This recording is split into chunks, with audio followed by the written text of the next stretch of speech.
All right, bingo, bango, just like that. It is Toys Day in the house. Thank you, everybody, for hanging out with us. B should be in here in a quick little second there. While we're waiting for B, I'm going to give you a little rundown of what we're doing here today. We're going to be hanging out with Shotgun Karaoke, aka All Out Domo. I'm sure many of you have had a chance to chat with them. I'm going to give a quick little rundown to all of the homies hanging out in the chat really fast while that's coming up there. So really quickly, we've got Death and Strawberries. How are you, man? You're out and working in the fires. Thank you very much for that, dude. Oxy Rhombus, how are you, dude? I will make sure to pull up the tab with your giveaway tonight as well. I know you and Pocket Salsa are doing like a joint giveaway on that one there. Vaughn, fake name, man. How are you? I saw that you had a post on your page about a little giveaway going on. Knowing my luck. Oh, there we go. I had to make sure. I had this quick little second there. I thought maybe I was on mute. Admit. B. B is coming in. I admit. B is coming in.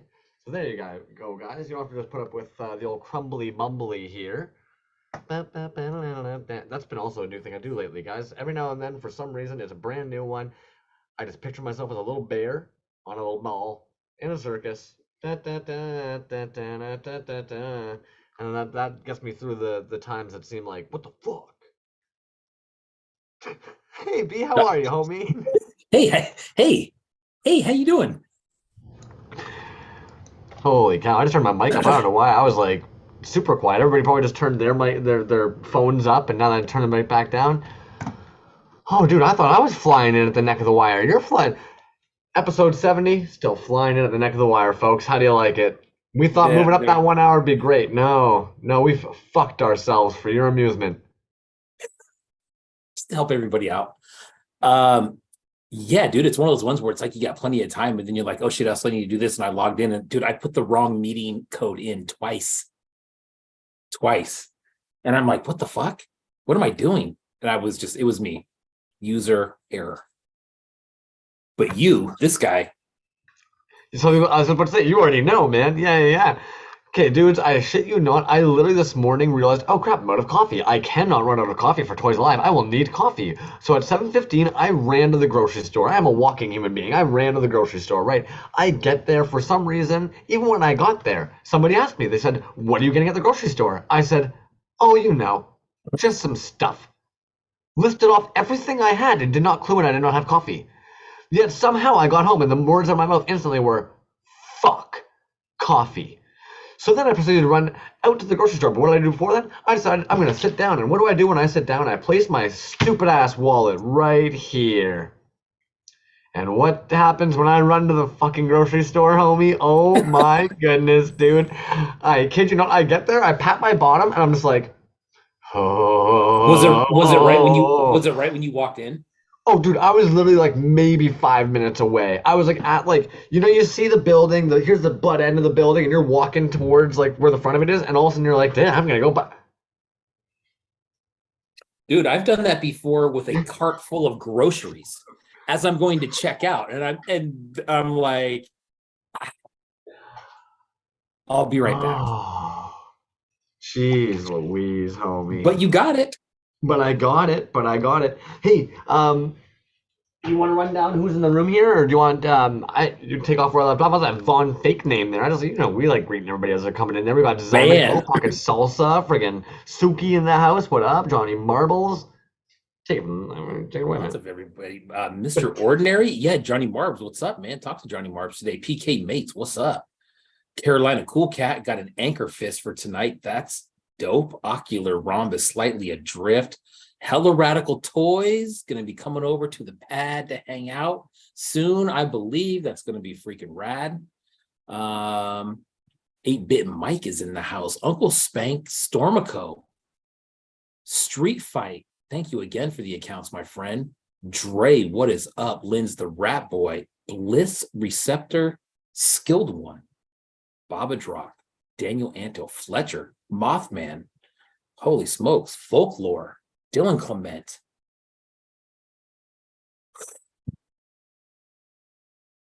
What is up, everybody? Dude, I am excited for tonight, man. It's going to be a really good show. So just to let everybody know, Shotgun Karaoke is going to be coming in at in 1 hour. He's in Finland, and they are, from what I understand from the message, man, they're like super early morning right now. Yeah, like They're like I 3, 4 in think the he's morning. sleeping. I think he might be sleeping at the moment. So he said it works out best that if he comes into the second portion, they're 7 hours ahead of us. So yeah, it is oh goodness, 4 a.m. right now. So he's hoping to maybe kind of slide in under at Yeah. 5 a.m. Be a little sleepy, but I mean, come on, 5 a.m. boys, Yeah. that's what's up. Hello Radical knows all Rainbow about Kiss. being up that early. Rainbow Kiss. What's up? Yes. So yeah, thank him for coming in, man. That's a crazy schedule, but that'll be fun. And I think we're gonna get to all the good stuff, all the sides. And Hey, speaking of good stuff and yes, sides. yes. Sorry, man. I'm gonna go down that little positivity train for a quick little second here because I'm just feeling it, man. When I How have those dare fucking you? yeah, How dare you? I don't know. You know, when you're having those days Do of like it. fuck you day, fucking Give it do to it. me. So Lay it first on me, off, bro. Let's do it. this one maybe even if this one's too much, some of you might want to plug your ears for this one. This one might be a little bit too No, much. you're good. But I am really sincerely proud of anybody who's watching this or in the room right now for just being here, man. Life isn't so easy. And you know what? You might not hear that too often. And if you're somebody who's stuck around this long, very proud of you, man. Congratulations. And I'm saying, man, folks, very proud of you folks watching this, you know, and I should be proud of themselves, man. And you as well, B, and your little ones, you know. Anybody who's made it this far along, it's not easy. Congratulations to you. And a big thank you because you're actually a lot stronger than you might think in doing that for the people that are around you. So massive thank you. Even when you don't want to be here, you do that. There's people that love you for that, and like, yeah, thank you. And then just a massive fucking really cool win that happened for me this week that I'm going to share with you guys because I think it's really fucking cool. A buddy of ours in the toy scene has a little one. We're just going to use the word N to describe this person. We're going to use Melon. We're going to use Melon. Okay, so Melon apparently the other day tells one of the dudes in the toy scene that they've got to talk to me. So they reach out and they go, Crumbs, can Melon chat to you? I'm like, hell yeah, dude. Melon wants to chat anytime. What do we got? Zoom, IG, what? They're like, IG works real quick. They hop on, show me that they no longer have certain dental equipment, and they've got these new fancy ones that just happen to be in some of my favorite colors, some teal, a little bit of clear glitter in there, right? They wanted to show off that brand new little smile going on, but also they wanted to share with me that they're going to be one of the few people that are in one of the senior grade orchestral programs. And I thought that was really freaking cool as somebody who is very into music, that this young little individual felt the desire to let me know how they were doing with their cello and share with me how they're doing with that, man. And we also ended up talking about something that, again, I'm going to share on the dudes here because it just so happens this little buddy of mine also struggles with math like I used to. And we got chatting about the fact that, you know what, sometimes you just need to learn things a little bit differently. And so any of you out there that maybe think that you're a little bit stupid or a little bit slower, or maybe you're procrastinatory or lazy, maybe there's some different things out there for you. Your brain's not broken. It's just a little bit different. And there's things out there, man. Oh, that feels good now. All right. Toys, toys, toys, toys, toys, toys, Good. toys, toys, Good toys. one. Back up to a couple minutes ago when you were talking about people just being here, man. It's like that song that I shared with you, dude. The song Persevere, right? Such a simple message, dude. But that message basically was, we're here. Whatever you've been doing to make it to here, you've done that. You know what I mean? And that's a lot. And then we just keep on rolling on, man. Bootleg Toyco, what up, man? Jazz Wizard. Jazz friggity whiz, bro. Okay. I love it, man. Yeah, It's been do it. six Say it. days. 6 days. He's got 371 views on that fucking tour into his beautiful fucking home, which was gorgeous and so well curated and clean as a fucking whistle, man. Whew. And not to compare, nothing's ever a competition except for against yourself, but it is impressive to me when we look at something like Scraps, which has 80 artists in there plus globally, and most of them maybe shared that with their moms or their dads or, you know, a buddy or two. Jazz Wiz, you have 371, that is 379. 8 more people have seen the entire Scrap. Jazz Wiz, dude. So, and it's not for the toys, man. It's for your Fig Newton pointing. Yes, I think that's what did it. That's what sent it over the top was the figgies. But just speaking on like a in as far as like a reference, right? Or something where you're like, oh shit, man. I think that's what a lot of that show is too, is people who see it and then they tell somebody else, you got to see this shit. You know what I mean? And that's exactly I mean, at least the people that I know and that I've talked to have been like, oh man, I told blah blah blah, and I was showing blah blah blah, and blah blah blah was over when it was going on. I mean, The poor dude bringing that up. Jasmine, I don't think anybody knows where you live, homie. And admittedly, like, you got so many secret cabinets, we'd never find your stuff, even if we wanted to. It would be more of an honor just to spend an afternoon sitting and chilling with you than to actually take your toys. Okay, which one is it that's dipping every time?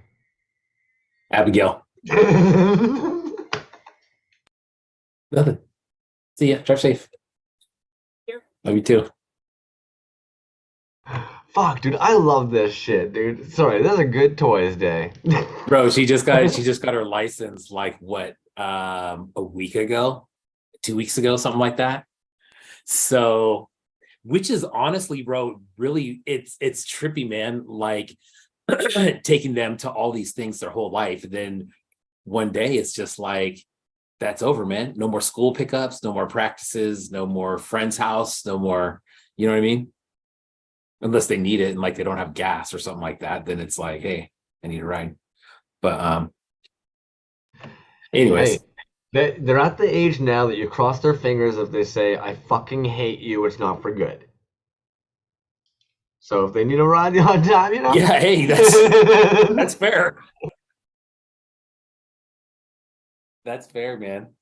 That's funny. Hey, you go. Sorry, go ahead. No. I had nothing to say right there. You're up. Oh, well, you actually had a box, or you posted a toy actually today, and my mind's kind of blown because we didn't discuss it. We didn't talk about doing this at all. But I was definitely talking to Feral Foundry, being like, "Well, dude, I'm gonna show it off on the show here because it's a fucking rad as hell piece." So we talk about Feral Foundry a lot. This artist obviously is I would consider them a multimedia mixed artist. They do some woodwork. This guy here would be like a 3D printed piece. But they also do a bunch of things. We've brought their rubber pieces before as well. Now, admittedly, Feral Foundry is somebody that I was fortunate enough to become friends with pretty early on, I would say, in the toy scene, and do have several of his pieces. And this is one of those situations where he was insistent. He had my address. There was nothing I could do. He threatened Uncle Spank, one of the only family members I have. He said, if you don't do this, I'm going to tie Uncle Spank to a chair and kill him. And I said, that's the only person I talk to every day. So here we are. Feral Foundry. The size on this thing is absolutely insane, by the way. And if you guys aren't familiar with this artist, definitely check them out. They also ended up including some prototypes of some new sculpts, actually, man. So we've got this like gladiator one, and we've talked about this before. He's almost building worlds with his Shoggoths, where it's like you've got this gladiator Shoggoth. You're gonna have one of the first ones there, the Proto. Whoop, I'm way off tonight. And I'm not familiar with this one here yet, but if you guys have seen the egg, and actually, fun story with that egg one. He's got a piece on there, man. Shit you not. He ended up actually sucking the yolk out of that egg and spitting it out and molding and casting an actual egg. So for his one weird like egg Shoggoth toy, like, yeah, he actually had to. And he sent me a video being like, here's that video in case you wanted to see. And it's just like him like a bunch of raw egg. The things we do. Wow, that's crazy. This dude, I'm surprised. Like, dude, this thing is fun as shit. Yeah. And then, admittedly, I'm really stoked. I toss these over to whenever I meet another fellow super weed head. It's got to be somebody who loves weed a lot, or they've done some growing and shit. And I learned that they're actually a big weed head. So he refueled me on a couple of those because those typically make them over to fellow cannabis nerds. You ran and grabbed a box real quick, though. What you got? I did, man. You know what? And I totally forgot that you were going to show that piece. I'm just like, shit, man. Like, I was going to advertise this ahead of time, but we might as well just show it now, dude. The giveaways that he sent. And that's why I made that post today, man. I mean, I think I'm way like light years behind on posts anyways, but I did open up that piece that I had today. I did open that up on the show. I don't know, a few weeks back, maybe a month, maybe 2 months. I don't know. But I chatted with him yesterday and I'm just like, man, I need to get that piece out there. And we got to talking about the giveaways that he sent. Did yours has the stamp on it? Yes. Oh, you're on mute. I wasn't paying enough attention, and I'll have to look at that. Street Fight SPDX, thanks for that heads up, man. That's a good thing to know, actually. I wasn't even on live chat, dude. Episode 70. Were you watching the wrong episode on YouTube? No. I wasn't on live chat. I was on top chat. I just noticed it. It's probably been like that for weeks, honestly. But it resets every episode. Oh, does it? Yeah, you're right. It does. That piece that you just showed from Feral Foundry, take that out real quick. Look on the see where the tail curls up? Look up. Yeah, see that little did you show that already? Yes, dude. Look at that Toys Alive logo stamp in there, dude. What a maniac, man. What a freaking gem. Well, and so what I find hilarious about that too is it's one of those situations where originally it's kind of like, oh, well, they came out a little bigger than the other. And then all of a sudden it's like, but they have the Toys Alive stamp on there. There's only 4 of these. Right. Only 4. You have one. Yep. I have one. And he sent 2 to give away. And here they are. We're not giving them away tonight, but here's one of them. It's like that rustic patina. Actually, this is very, very close to the piece that I posted today. There's that one, which also has the stamp on there. I'm not sure if you can see that, but it is right behind the tail right there, the Toys Alive logo. Ta-da. Bam. And that eye glows like crazy. Sick. There's that guy. And then there's another one it's kind of in that same family of colors. I would say it's a little bit more blue. But again, with this one, Toys Alive logo stamp right behind the tail right there. Whew. Sick. Feral Foundry, man. It is an absolute travesty. And I say it every time that I bring his name up. Dude's got 530 something followers, dude. And that's one thing that I, talked about in my post today. Not that he didn't have very many followers, but the contrast between this and the Shoggoth, right? Completely different. Slimy tentacles, lots of vines. If you look in the early pieces, lots of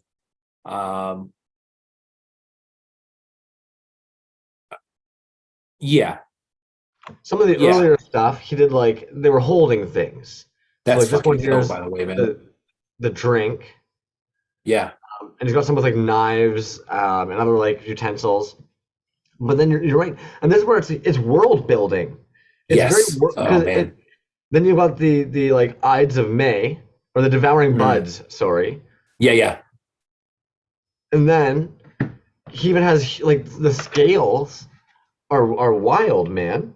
This guy's massive. Yeah, that's a dope one too. Boy. But you look at that, and then you look at this, and this is just like other end of the spectrum, dude. This is like robot mechanical. This is like that world, light years in front of you. Ahead, yeah. And that's what's so cool, man. Like he really has done a great job of it's just fun. And he's so fucking quick. Like it's actually insane to me sometimes how fast he's able to just like, again, a pile of a couple of like the prototypes sitting here where you're just kind of like, yeah, dude, like you're just busting those out. You mold and cast them pretty quick. I know he uses Chevalier clay. And so he told me before, what's benefited about that, like he has next to none of his original sculpts. So he almost always will actually just destroy his original sculpts and use that same Cheval clay and basically rework it into a new sculpt. He casts a whole bunch of different resin like circles and balls and stuff like that, so that way he just has a whole variety of them to pop into the stuff he's making. Pops them out, makes the mold, casts it in rubber, pops the silicone or the resin eyeballs back in there. Most of them glow. Like even one of the ones, the shrimp you just pulled up there, it looked like it might have a glowing eyeball. Sorry, Wisco Ray. This is Feral Foundry. I'll even actually grab the link here for you guys. Because again, what I think is crazy too, man, is if you guys know Droid Foundry, right? Ben's Matt, what is it? Ben's Matt 9090. Yeah, Ben's Matt 9090. Dude, that account has almost 27,000 followers, dude. 27,000. And I don't know why a lot of people don't know. It's not like it's a big secret. I just think that a lot of people don't know that Ben's Matt 9090 and Feral Foundry are like this. They work like this together. There's pieces in there that you're just like, oh yeah, that's absolutely influenced by that. Example A. You know what I mean? Take a look at Droid Foundry stuff and then tell me that that's not influenced by that, you know? Or some of those pieces on Ben Matt page aren't printed by Feral Foundry. You know what I mean? It's just like, it's crazy how close it is. And you look at one dude, he's just got just over 500 and the other dude's got 27,000 almost. And they look like these fit in that Ben's Matt world or the Droid Foundry world. Like, I mean, it's a shoe-in, you know what I mean? For like another species, I guess you would say in that. Yeah, absolutely, man.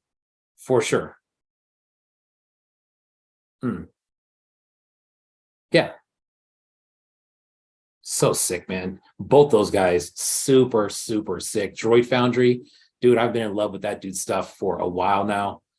It is virtually impossible to get, man. You like literally have to have a hookup to get that shit. Well, okay, and the later though goes even deeper story before we go too far on how hard it is to get. So one is Ben's Matt. Do you know what the Feral Foundry's name is? I know his real name, yes. Which I don't know, is that I don't understand it. That? Well, no, because his first names, because you got Ben Matt, right. Ben Nathan. What Ben Nathan. Fuck, dude. But two first names on both of them. First, like they both have first names for last names. They are both named Ben. They literally are Feral Foundry and Droid Foundry. I don't think Droid Foundry, I don't think his name is Ben. No, it's not, and that's what I find. I'm just saying, like the layer is hilarious. Where it's just like, okay, like what are the coincidences? What are the odds? Like, you know what I mean? Like these dudes literally like, it's like, oh. Yeah, I'm thinking back. Person. I'm like, man, I've talked to that dude several times, and I don't think his name is Ben. But it's in his. You go over to the Droid Foundry, and you're talking to that dude, and then literally all of a sudden, out of nowhere, just a mustache gets ripped off. Go over to the Feral Foundry one, and just starts typing away on there. Dude, I love those videos that people say where like there's some lady, some Joanne, right, at the counter, fucking throwing a fit. And they're like, I want to talk to the manager, and the person like ducks down and comes back up, and they're just like, hi, I'm the manager. Did you have a problem? That'd be great. That would be great. Anyways, man, Feral Foundry, Droid Foundry, Ben's Matt 9090, incredible pieces, dude. They're super, super sick. I know that Droid Foundry typically sells his stuff out of Isle of Misfit Toys.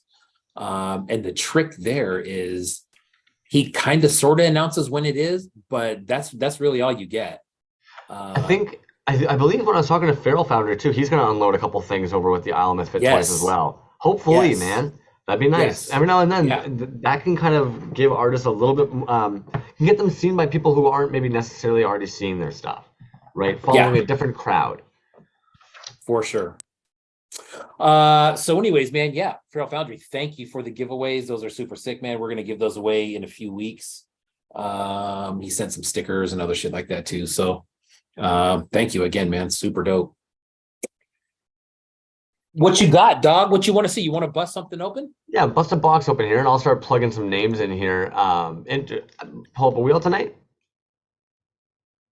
I like how I asked. What's that? I like. Am I pulling? Yeah, we're doing the Anchorfist on the wheel tonight, right? Yes. Okay. Yeah, I'll start plugging some names in while you. It is he described this as a copper with a seafoam swirl, I believe is what it was.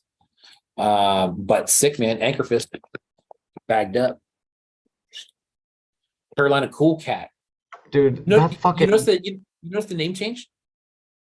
Yes, I did. Yeah, Cool Cat. Cool Cat Toys Incorporated. Yeah. Oh, fuck. Let me double check now.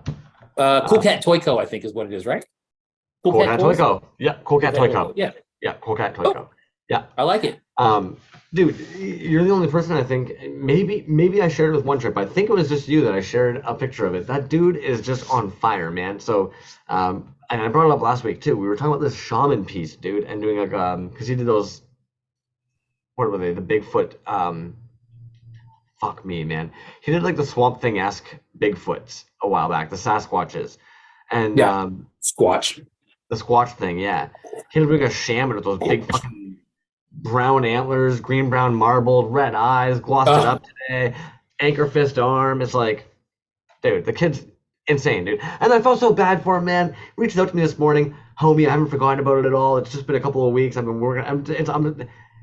Dude, you're good. You are good. You're groovy, homie. I like, you know what I mean? Rest up, get some fun shit out, create some cool shit that you want to create. Like, I know what it's like when you've got a thing there you have to work on versus the thing you'd like to work on. But work on the thing yeah, you'd like to work on if you can, man. dude, and like you said, killer work, dude. Like I don't know a whole lot Mm. about glials just from Mm. what everybody talks about here, but I know that his pieces are sick, and I know that he is, made a good name for himself in the glials community for sure. DT O'Keefe, what up, dog? Oh man. All right, man. First piece we're gonna show is the Macho Mandalorian.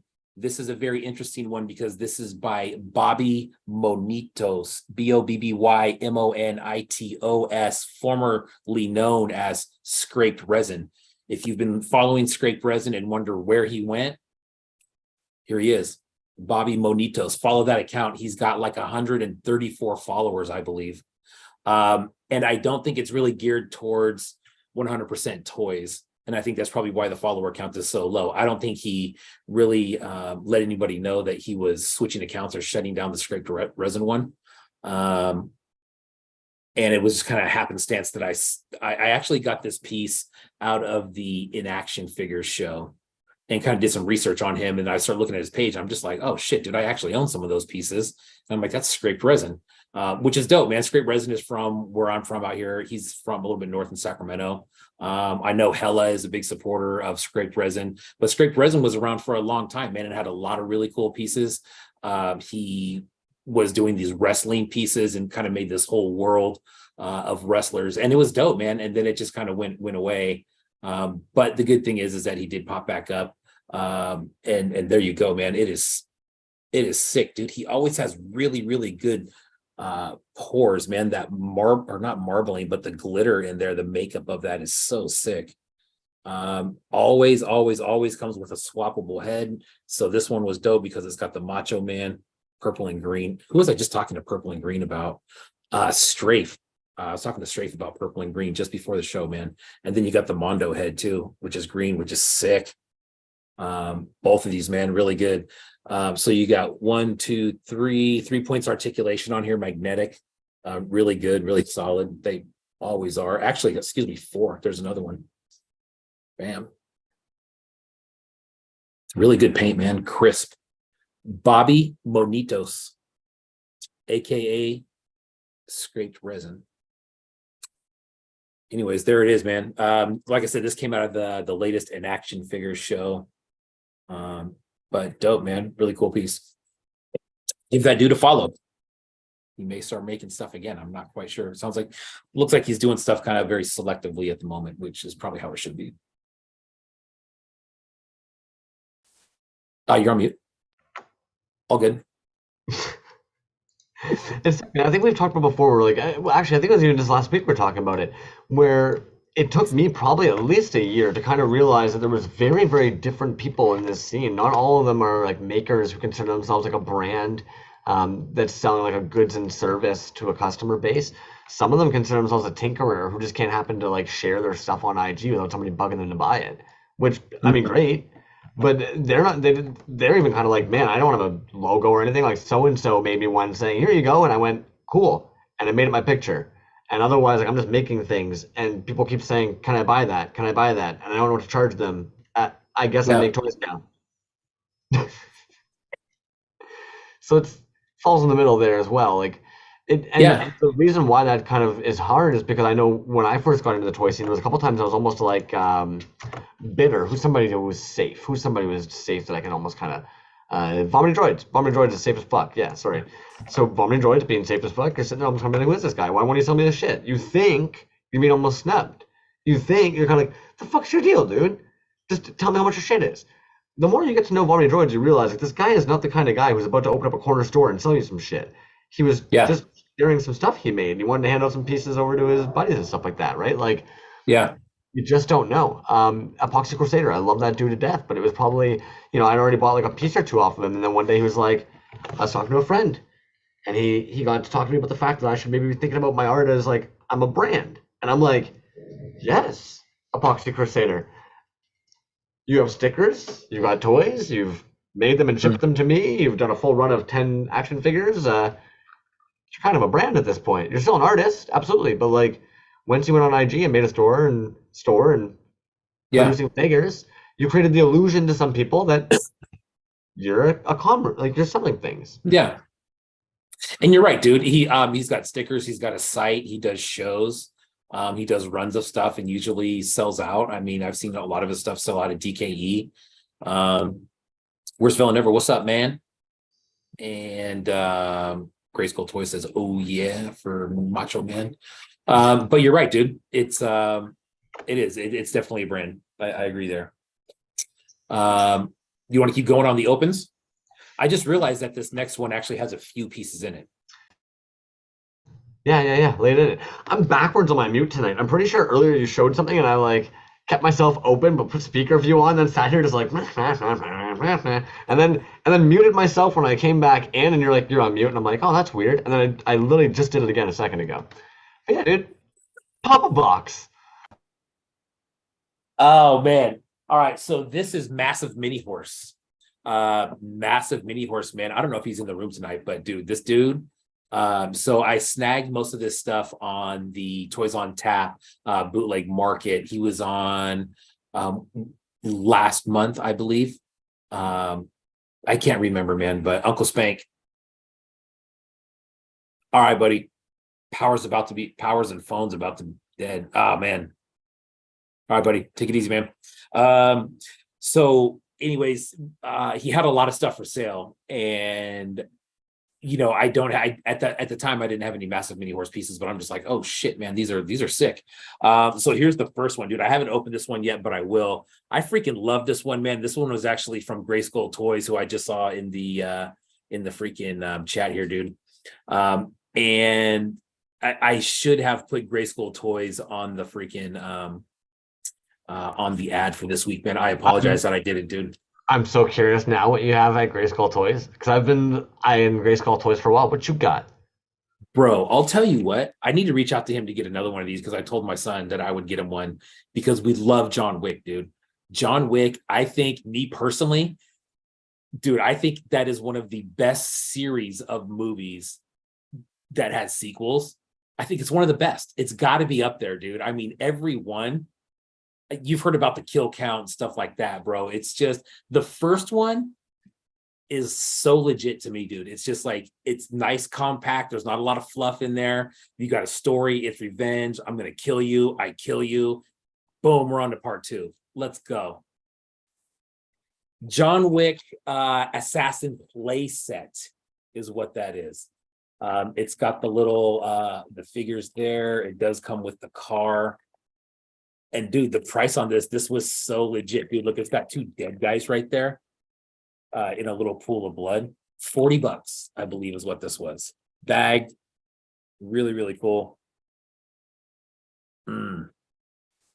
Gray Skull Toys and Massive Mini Horse combo on this, dude. So sick. Comes with a little bag of weapons. The dog right there, poor little guy. So good, man. John Wick Assassin playset. Wick, car, dog, guns. Bam. That's what you need. Does that So sick, dude. Summarize the movie? It's so good, dude. If you haven't seen it, I highly recommend. Highly recommend. And you Oh, know what's funny, dude, is you see some people like there's some horrible acting in there. That's no bullshit. But it fits, dude. It's one of those ones where you're just like, oh yeah, it's great, dude. And almost every like at least the first two, like the plot is exactly the same. It's like revenge on the Russian guys. Part two is like revenge on different Russian guys. You know? oh my gosh. Bar 2 D2 was another one. Now this one is just massive mini horse. Really cool though, man. This was super cheap. If you want one of those, reach out to him. They're sick. Purple and green again, man. We've been talking a lot about purple and green tonight. But anyways, that's a dope one, man. Bagged, magnetic articulation in there. Sick. Bar 2 D2. Surprised someone hasn't done a Bar 2 D2 before. Maybe they have, but I thought that was quite clever. Heck. Nice. This one he included for me, and I think it's going to be a giveaway for us, man. Interdimensional Traveler, which is a resin piece. I'm going to say it's large. I'm going to say it's probably about 4 inches. Yo, those are sick as hell, man. I know a bunch of them Yeah. has got like on the resin backers and the frames, but even like is that one articulated or static? I don't give a fuck. That's dope. I'm gonna shut up. Static. Yeah, really cool, dude. The pour on it is really nice too. It's like a really light red and clear. Sick.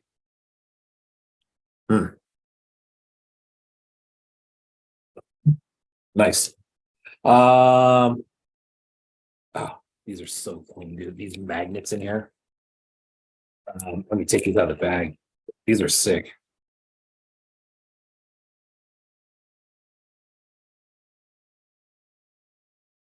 Anyways, just little magnets. Oh, like gorgeous. Is that airbrush? Is that the pour? What's going on? Dude, those are sharp. So I think, yeah, dude, I don't know. I don't know. There's definitely stuff on the, I don't know. I mean, look at the red lines dude, on there. So I think, I don't Yeah. know. I don't know. I don't know what's going on there, but whatever that is, that's sick. I love that look. And it's a magnet, dude. You know what I mean? Bam. Magnet.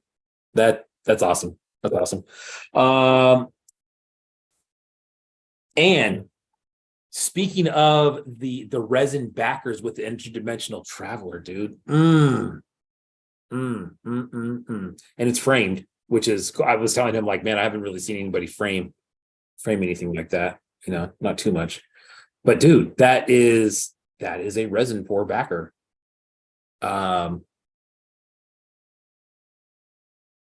I don't know how to explain that. It is so sick.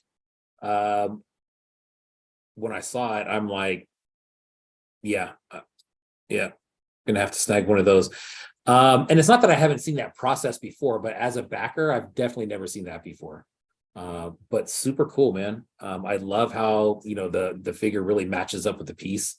Interdimensional traveler, and it looks like he's out there. What's man. tough, I'll admit, I do love those ones with the backers, but you know how I am. It's so tough for me to want that toy. I won't see it. But it's sick that you got static, because then you're kind of like you're appeased. It appeases both of them. That way you can touch one and you can. But I also that pour on there, man. Like, no disrespect to anybody else who's done backers like that, but that looks like almost one of those like Windows visualizers that even Dookie has done, like some like the super high res photos and stuff. Yeah, It reminds me of almost that, man. It like you don't normally see like the people do resin work it in that way. In my opinion, when we see a backer, like we see Green Plastic Tunnels, Barbarian Rage, Resin Blood, they're almost always using very opaque resins when they're doing that, or like neon vibrant heavy though, to be like not transparent. In this case here, that one almost looks super like glass, like stained glass almost. Yeah, and I think, dude, before I really even got into this scene here with resin toys, the only thing that I really knew about resin art was like these big slabs that people were doing coffee tables and stuff like that, and putting like pieces of trees in there and making these scapes in there, which led to one that I saw where someone built like a fucking scout trooper flight through Endor on a coffee table, and then filled it with resin, and I'm just like, what the hell is that, man? Which led to the resin pours where people are just really putting stuff in there. It's almost like an oil mix. And those are wild, man. I mean, like I said, I'd never seen anything like that before. Massive Mini Horse, he's a great dude. Gray Skull Toys, also on that John Wick set, man. That's another freaking nice one. So Gray Skull Toys, Canadian, just about maybe 30 minutes to an hour away. oh, I would nice. like to have a coffee with him at some point. Gray I Skull didn't know that. Toys. And maybe do a little toy hunting. They're in Toronto. They're about they're on the outskirts of Toronto. So I'm trying to remember now. I'm racking my brain where exactly I should know this, like but not too far. Well, shit, man. 30 minutes, especially in this scene, is nothing. You know what I mean? I think we're pretty spread out. And then you see little clusters here and there, but I mean, 30 minutes, right? That's nothing. There's a couple of them I know, even in the States, man. Like, as much as you guys are a little bit closer, there's a few of you guys that couldn't possibly make the trip or the drive over to go see one of the other homies. And not to be that person, but again, ableism, right? Like, I mean, we got to be aware that, like, not there's some of the homies in the scene, like, unfortunately, I think even it's been kind of discussed before. Some people really pushed themselves to be at certain events last year, and that was really difficult, man. Not everybody's got the ability to just like up and go to some of these places, hop in the car, and so even that gets tough when you're like, oh, but so and so is only an hour away, and you're like, that hour for so and so might mean a lot more than like we might know even. And then we're all homies on the internet. We want to be a certain level of transparent with everybody, but the reality is like, I might not tell you, homie, if like I've got an ostomy or a colostomy and don't really feel comfortable getting too far from the home. Well, that's what I was going to say. Personally, is we're humans and we're adults who have other lives, and unfortunately, there's just not a lot of hangout time, dude. I wish there was so much more, but the reality is there's those times seem like they're few and far between. Yeah. And you know what though? It's fucking rad as hell that there's more and more shows happening, online shows, conventions happening. Yeah. And in my opinion, man, it's rad. I love hearing when like it turns out we see it at E2K all the time, right? Just recently, Barbarian Rage was there seeing the John McQueen big painting, and all of a sudden it's like, well, of course there's one trick, and of course like Resin Blood might show on up. You know what I mean? It's like I find a lot of the times you try. Yeah. Yeah. Hey, Jazz Wiz, not to get to a different subject, dude, I just want to catch us before it goes away, because I was thinking the same thing when I was moving some shit around the other day. Jazz Wiz says, anybody heard from Shed Quarter recently? No, I have not. Shed Quarter was very, very consistent, man. And I was going through and I was looking at the sword, and then I actually posted something in my stories the other day, and his magnet, the Lego gold Lego looking magnet says Shed on it. That was in there, and I'm just like, man, where's that dude been? I haven't seen him. So hopefully he's doing good, man. I know that he like I just said, dude, he's got a real job, and I know that he's got kids, and he's really into soccer, as an adult, still playing and stuff. So hopefully he's cool, man. If anybody talks to him, please tell him what's up. We miss him. Yeah, good catch, dude. Really good catch. And I mean, hey, perfect time to do it, man. If any of you haven't seen anybody in a little bit and you're wondering where they are, hoping they're doing okay, and you'd like to make sure that they're doing okay, and you don't have the energy to be able to make sure that they're doing okay, tap into somebody, maybe send their name, just like Jazz just did right there, being like, hey, anybody heard from so-and-so? And if anybody would like to reach out to that person, then absolutely feel maybe they're good. The other thing to keep in mind too is if they don't get back to you, don't be totally worried. Sometimes if people are a little bit burnt out, they just need a little space. But good to check. Speaking of that, man, I don't want to put him on the spot or anything, dude, but Johnny Marb's back in the house, dude. The fire has been relit, my friend. We had a really, really good chat earlier today, and it sounds like things are, positive, going to get more positive and just moving in the right direction, man. Onward and upward, right? So thank you, Johnny Marbs. I was telling him, like, dude, just come hang out, man. It's, you know what I mean? It's just a good place to be, at least for a couple hours.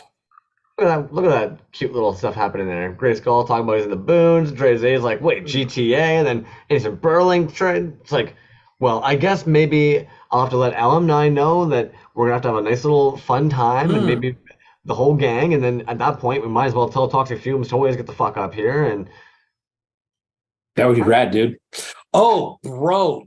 God dang it. I don't have it with me right this minute, but I'm going to say it tonight, and I'm going to say it next week as well. Lab 9, and I don't know if it's on Toxic Fumes too, but Lab 9, I was on his website. And I went to his kind of lineup of where his stuff is. And if you go all the way to the bottom, I believe there's one on there for threadless, or it's wherever he sells his shirts from. So there's a Toy Ronto shirt. Right? Yeah, there Dude, is. Yes. bro, that I swooped that thing up so damn quick, dude. It got here super fast. I just don't have it with me right now. Man, I was looking at the hoodie. It's great price. The artwork on there is fucking Toxic Fumes Toys. It's the Toy Ronto crew. Dude. Yes, everybody, please. I believe the shirt was like $13. And here's why you need to get one. Not just because you should be rocking a Toy Ronto shirt any fucking ways, but the real thing is that the proceeds from those shirts are going towards renting out a gallery in Toronto for a toy show. And I'm like, bro, absolutely, man. You should be promoting that heavy and more often. And if you don't, I will. So here I am. I'm saying it, man. Toy Ronto shirts, bro. They're like $13. Throw a little bit on there for shipping. Get one. They're great quality shirts, man. I literally came across it like maybe 2-3 days ago, maybe a week ago. I was on Google and I was just happened to be looking up like LM9 stuff, digging around, trying to see. And then I found his thread list because it wasn't even in, maybe it's in one of his links. I haven't seen it. And I was just like, oh, what the fuck? There's Toy Ronto stuff right here. And then what I love is because it's on Threadless, like I said, you can get it in a hoodie if you want. Right away, my brain was like, oh, well, hell. I'm a small guy. I'm not wearing t-shirts, man. I'm not showing off these tiny little, people have chicken legs, chicken arms over here, bro. Just imagine those little chicken legs poking out of my t-shirts. I don't do it.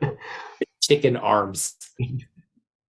Yeah. But dude, like you said, great prices, man. And the thing that's dope about it is that it's going right back into what we're doing right now and in the scene and people trying to rent. That there's a lot of people in and around the Toronto area, man, that I'm sure would be really, really into that. So check that out. I know that I don't know if it's on any other artist page. I'm sure it is.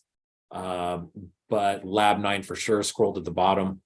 And it's the threadless one, and he's got a great sale going on right now. I don't know if that's like a permanent thing or what, but when I saw $13 for a t-shirt, I was like, holy shit. Anyways. Yeah, and Sasmac, dude, your pours are looking really good, man. I'm sorry to hear that you're having a hard time with the molds over there, dude. Definitely understand that material costs, especially in this current age, are going up. Again, man, if you want to talk in the DMs later, dude, reach out. We can have a little chitty chat, homie.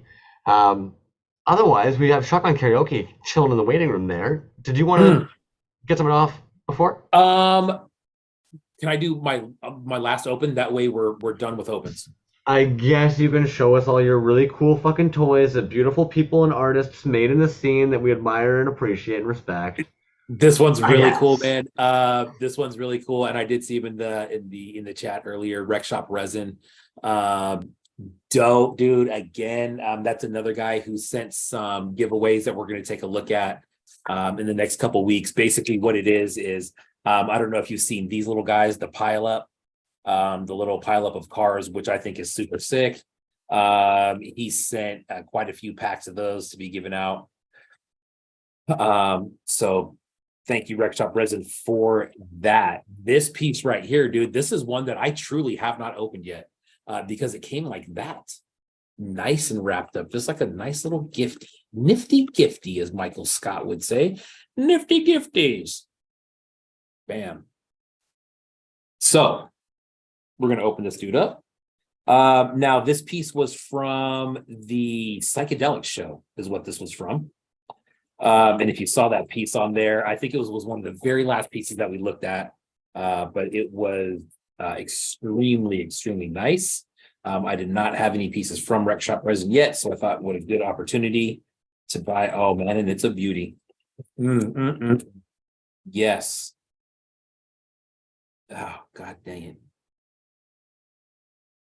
It's that Leia that looks like a spider, dude. So freaking rad.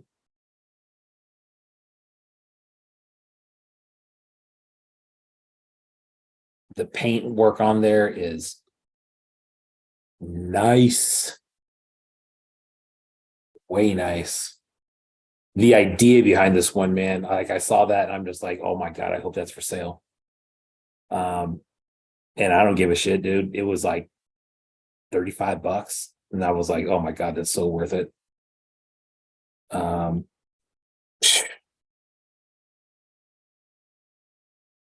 Yeah. Rec shop resin.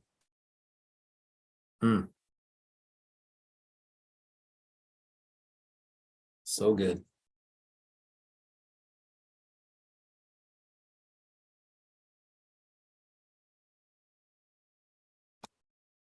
Bam. There it is, man. That's a beauty. I freaking love that thing, dude. That is so freaking rad. Sorry, the thing is gorgeous, and I don't mean to take away from it, but right before the show, I told myself, hey, you know, it'd be a nice idea. Clean your bong. I just took my first hit, and I got so much water in my fucking mouth, I went way too high on that water level, dog. I was just sitting here while you were talking with a mouthful of fucking bong water, just like, oh yeah. Oh yeah, it just happened. Start chugging coffee. Yeah, Johnny Marv says clean fade on That's that. Yeah, fresh. I agree, dude. It's it goes from like a purple to a green to a yellow to an orange to a red. Man, beauty. Rec shop resin, man. Whoo. We'll get you some. Oh man, so that's all for the opens, man. We showed the giveaway. We got shotgun karaoke coming in. Then we got tabs. I don't know, man. Can we do it? I think we do it. I think we do it. I think we It's can do it. close. It's It's pretty close. close. It's pretty close. Tabs It's tabs close. lately we've been pretty fast. I will already tell people I am not going too deep into your Furby tabs yet. We've got a month. And then we've also got D is for Dracula. I know some other things D is for, but D is for Dracula. There's gonna be some great pieces in there. I'm surprised. You know, D. Come on, Lab Monkey number 9. M is for monster. D is for. You opened yourself up for a lot of things you're gonna get this Halloween. Tricks or treats, we'll see. Yeah. Yeah. You know what? Did you think of all the like I don't know how long this one's gonna go on for this show, but all the stuff that you could possibly do. You know what I mean? But that's gonna be fun, man. That's gonna be a killer show. The Furby show is gonna be really fun. Those are in back-to-back weeks, I believe, right? So that's gonna be God, what month are we in? September? Is it October? That's October, I guess, right? Yeah. Dude, I love the Google Calendar. 70 episodes in. I don't know how long we've had that thing, but I literally just started using that. We were talking about the other day. And wow, Week dude, this one, is way more convenient. Week 1, I was literally making a Google Sheets document with a sheet page for every single one with the list of the people for the giveaways, who won what, everything. And then I was sitting there one day being like, I'm pretty sure I'm the only one that touches these, and I'm the most incompetent person on the team. I probably shouldn't have these tools. I'm not doing anything with them. I'm just putting information in there for me. It's beautiful, dude, because when I think of something out wherever, I can actually put it somewhere where I'm not going to forget it. Eddie, and I see it as it happens. Like literally, like the moment it, like even as like I don't get a notification or something stupid like that. But like literally, like if I click on the calendar like later tonight, it'll show me anything you've added in there, so I know for the Toyz Alive one. Nice. Did you see the list of giveaways? Can you see that? Yeah, I can. So even that so dudes, yeah, utilize your tools, homies. Things like Canva, amazing free tool. There's so much free access on there for video, for reels, for formatted IG squares, all that fun stuff. Use your Google tools. It's called like Google Workspace, right? So you got your sheets, your Word docs. You've got, oh my goodness, probably so much in there. Your Google Drive.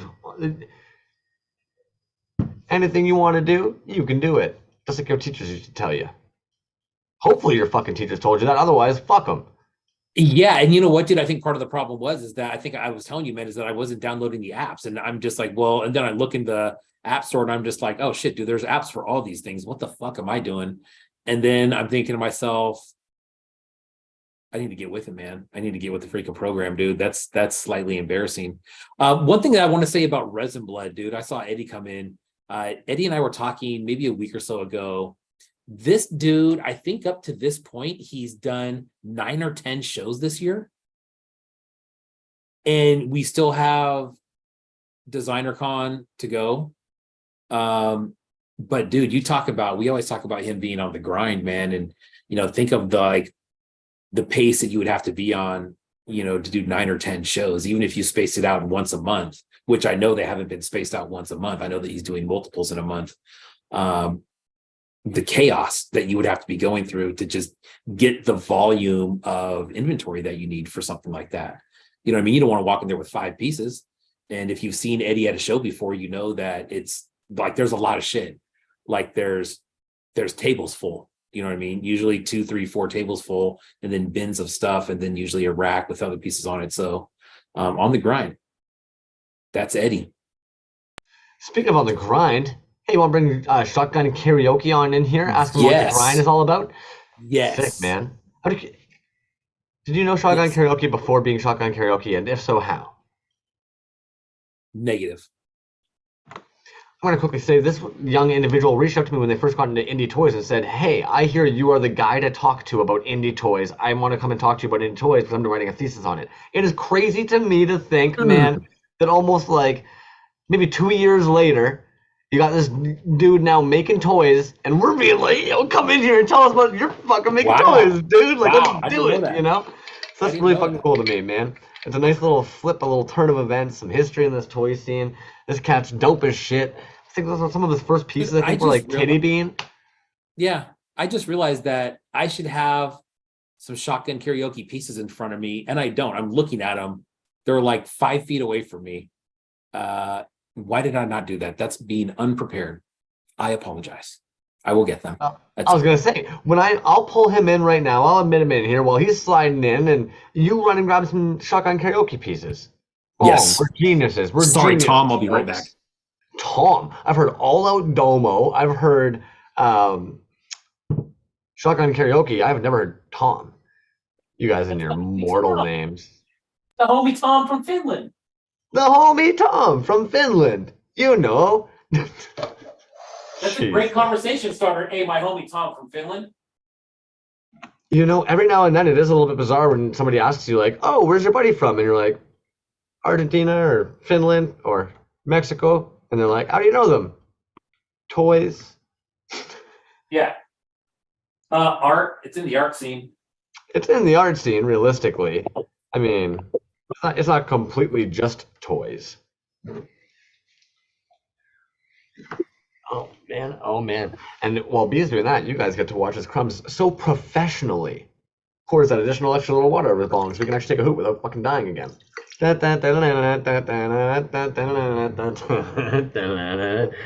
All toys, all the time. That's all we talk about here. Jesus, dude. Oh my goodness. I think I see him coming in there. Shotgun dude, anytime that you're ready. It looks like your camera and mic might be off, but when you are good, dude, please feel free to come in. And I believe you ended up actually scooping out some Shotgun Karaoke just recently, correct? Yes. As you know, it is. Oh, there he is. What's up, Tom?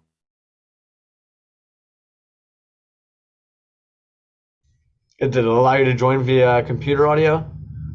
Hey, can you hear me? There he is. We can hear you, absolutely. Shotgun Karaoke, what is going on, man? Oh, good.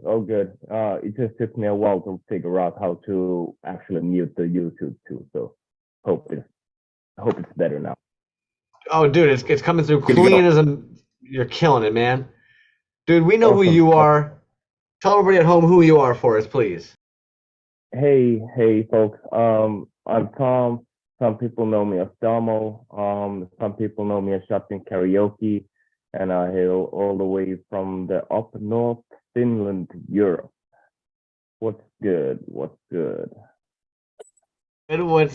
man? I like that one. I don't think we've had somebody say the what's good before. Yeah. Dude, okay, now I'm gonna ask, what is the indie art / toy scene kind of like up in Finland, man? Is there much of one, or are you it at the moment? At the moment, I think it's me, and I actually happened to meet this one guy last week, called Adam Toyz. and he is in the more in the art toy business. But we definitely clicked and had a quick chat this Monday over a couple of beers, and he seems super cool. As in, like, to answer your question, it's me and him. It's fucking you and him versus the rest of the global toy scene, man. Fuck them. Exactly. Dude, that must have been nice even just talking to somebody about toys in your native tongue, I'd imagine. Like, if you don't mind me asking, maybe I'm being way too fucking presumptuous. Would you normally be speaking English, or what would you normally, like, is English your native speaking tongue? Sorry.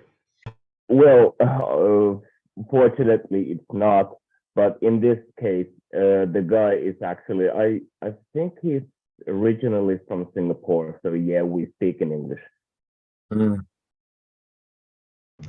Okay. But just to mention one thing, there is a bit of a what you call the ball jointed doll scene, and I've met a Finnish artist, and it's kind of refreshing to be talking in Finnish for a bit, and not just in English. And that was actually gonna be my next question: is when you're looking for resources on how to cast and make these pieces, do you find it difficult to find easy resources in Finnish, or do you find you often have to go in English and then begin to try and translate and make like find what would work for you where you are, even for materials? I think the thing is the lack of resources. Like, usually if you're trying to read into Finnish text, they are more of the manufacturers, like their instructions on different products, like how they work and stuff. And basically, when I started this whole thing, all the information that I went to, instantly thought of English, nothing else. Fair. And if you don't mind, how long have you been casting at this point, man? How long have you been making toys in the scene? I think it's been about 2 years now. So right before you came on, Crumbs told me something that I did not know. He said that you had reached out to him originally, just as kind of a student doing some research on some resin action figures. What was it? Were you into making toys at that point? Is that why you were doing the piece or the paper on that subject? And then what kind of got you into actually making things from that point? It's funny that you asked. I think it was during that time. It's like me and Yo-Yo Dine. We both share the same, how would you say, the direction in the academia. And I was doing my master's thesis paper on the whole toy scene. I can't even remember how I actually got into the whole subject now that I'm starting to think back. But Tom was one of the folks that I started to have the first chats with, and that conversation, I think we had 2 conversations, if I'm not mistaken. But the first one was about 3 hours long. I'm a talker, man. Yep. It was one of the best conversations that I ever had with anyone to start with, and I think that conversation was one of those things that like kind of sparked this whole thing too. Like, I had been dabbling with the idea, probably doing some stuff with like polymer clays or whatever, but after those conversations with Crumbs and a couple of other folks, I think after that I got the bug.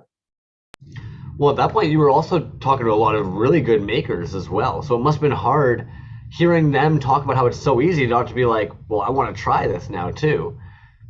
But yeah. I don't want to get in too much into that original conversation, but I remember like you gave me so much perspective in that conversation.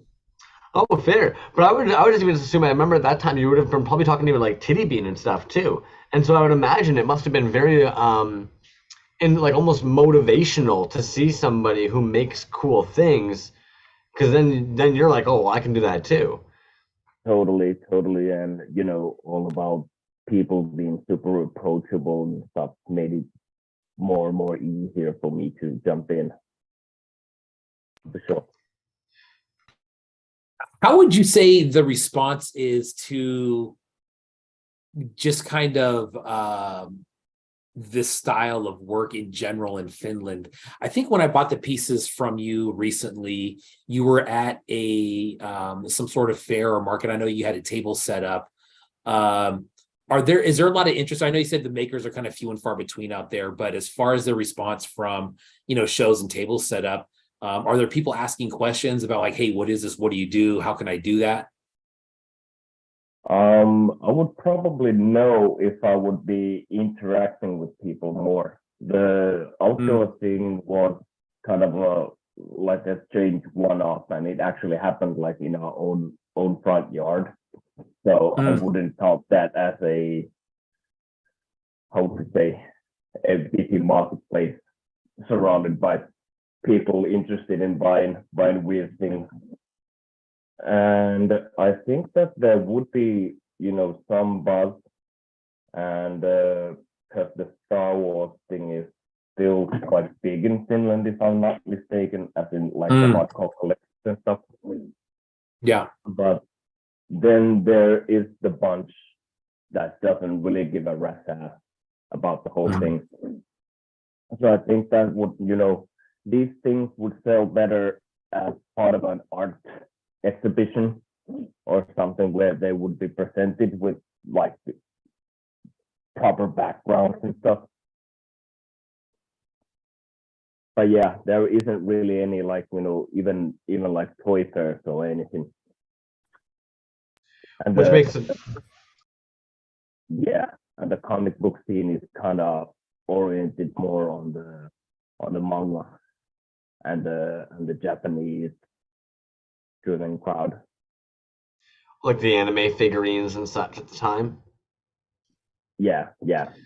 That's fair, man. And I mean, like, I'm even on your page right now, and like, your fets are fucking wild, dude. You've got some beautiful colors on there. The pores are clean as hell.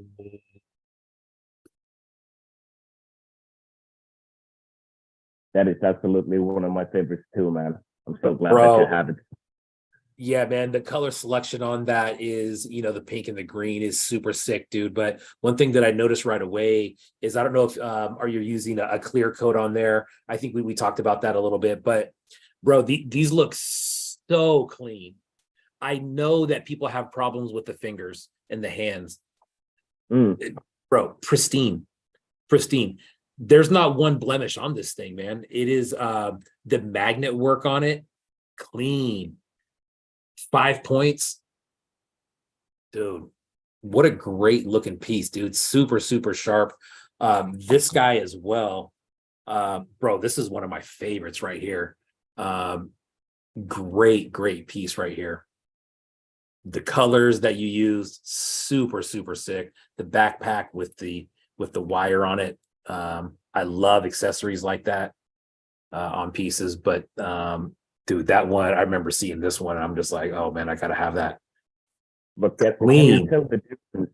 Can you tell the difference between that and the set, as in the quality? As far as the quality goes, I think the magnets are definitely sturdier on this guy. These ones seem a little bit loose. This one has, you do have a lot of translucent on here. This one looks a little bit more glassy to me and has a little bit different feel on the finish. I would say if you were putting these in a timeline, I would say this one is probably newer. Am I right? Yeah. This one.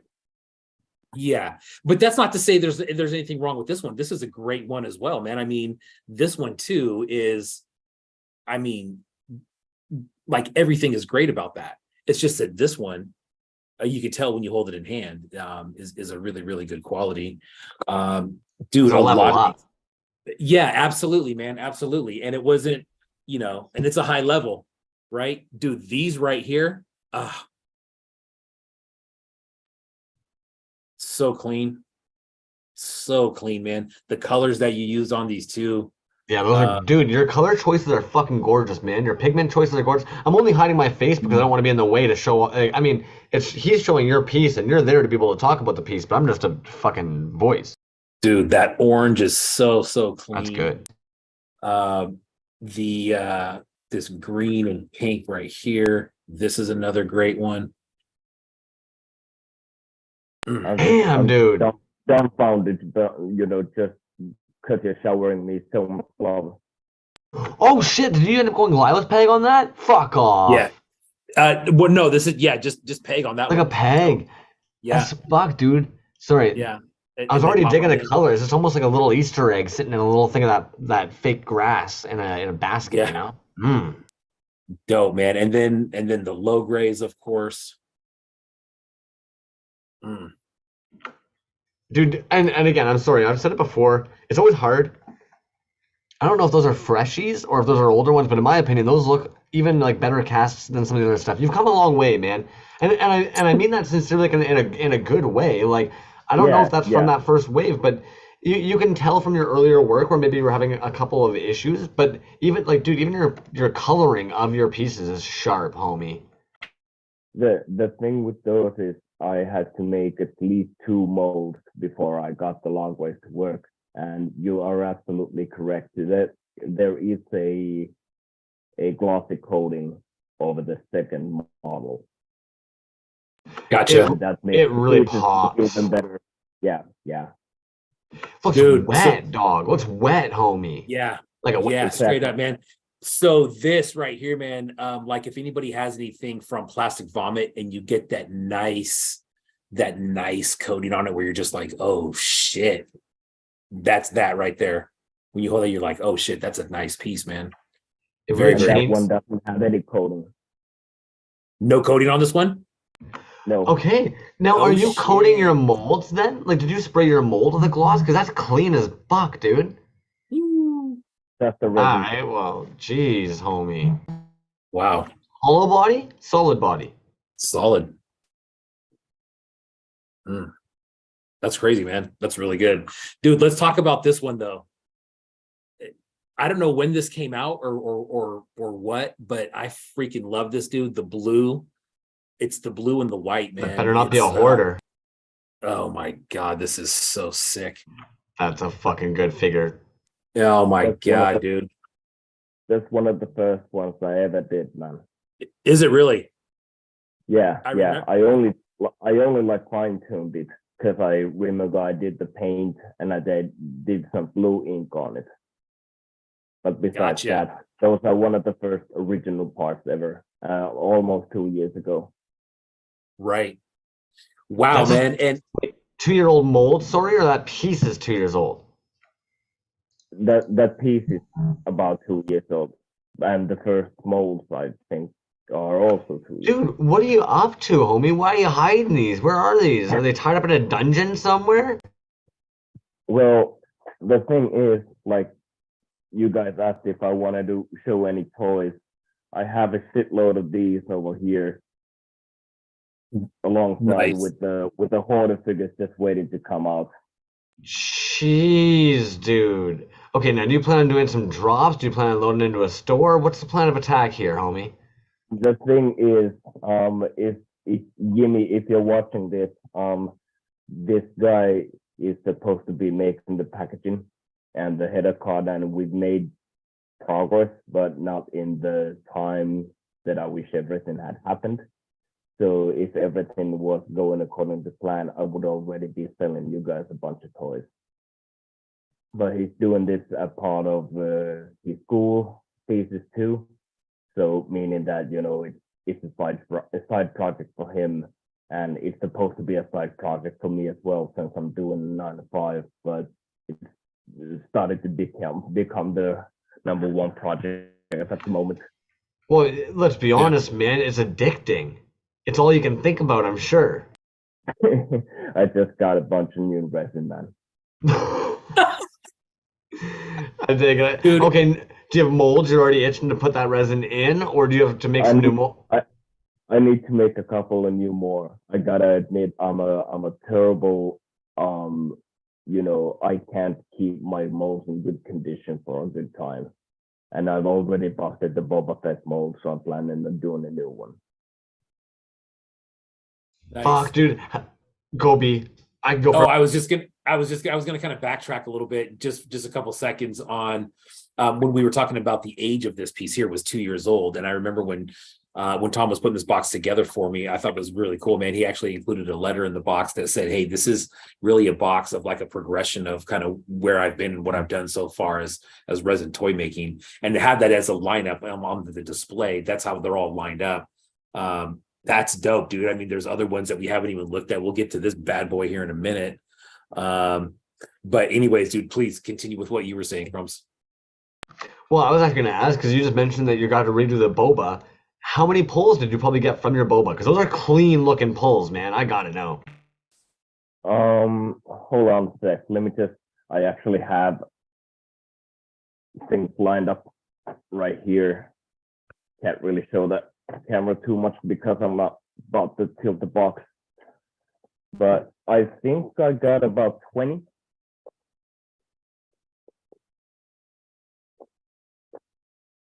I think more. Dude, just I think the man's just 25. hoarding them.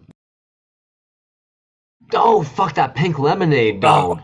Black shit. reds and greens, and this is all he actually wanted. He's just been waiting to be able to just have us all edge ourselves on TV for it. He didn't actually want to fucking do a drop. He's like, yeah, just show me your edging Dude, This skills. is the second half to beef one.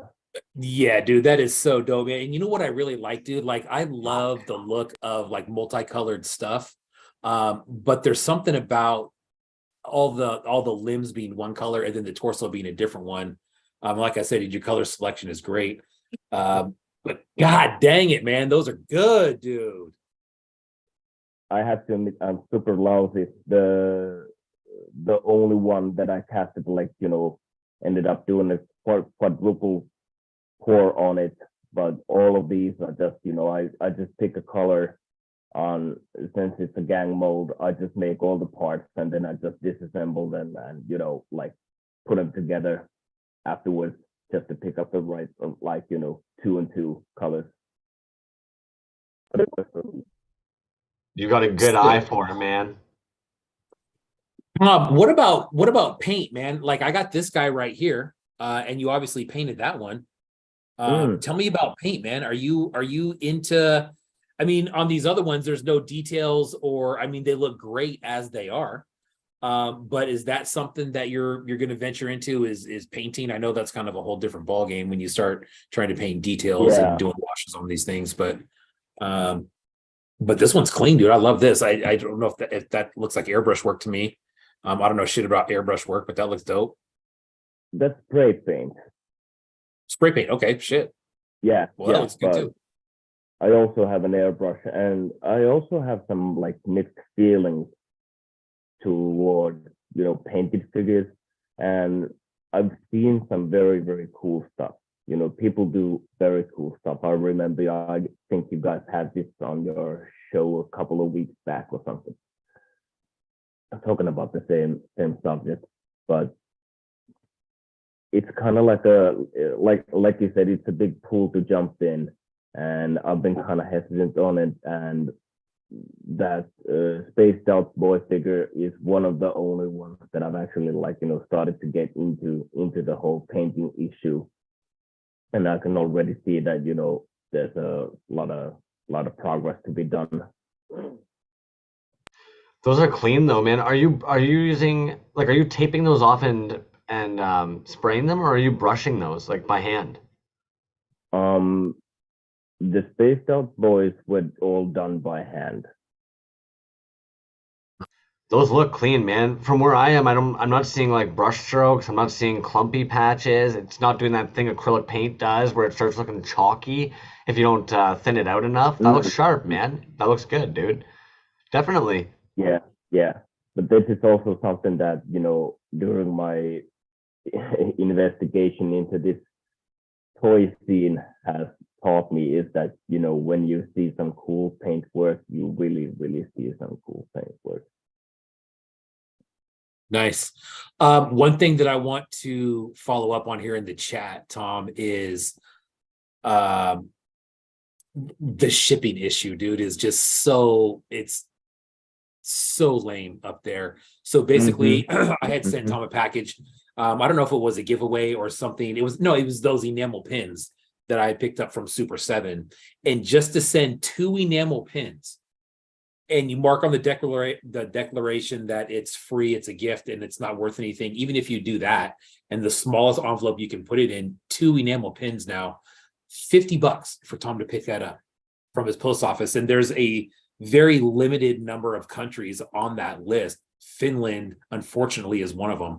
So that's a huge shipping issue. I know that Hella Radical Toys said that if we can all get stuff together and send it. Absolutely, man. I would be super, super down to do that if people want to send stuff here. I know you had that experience before. It did not go so well. This time it will go well. But I think that the key is that you're out of money when you're picking these things up. So I think the trade-off would be buy something. And so I have money to pick that stuff up. I think that's a fair trade-off. I think that's amazing, dude. That's how I got a lot of these pieces here, was like, oh, well, let's make it worth everybody's time then. And so you're not really coming out of pocket so much.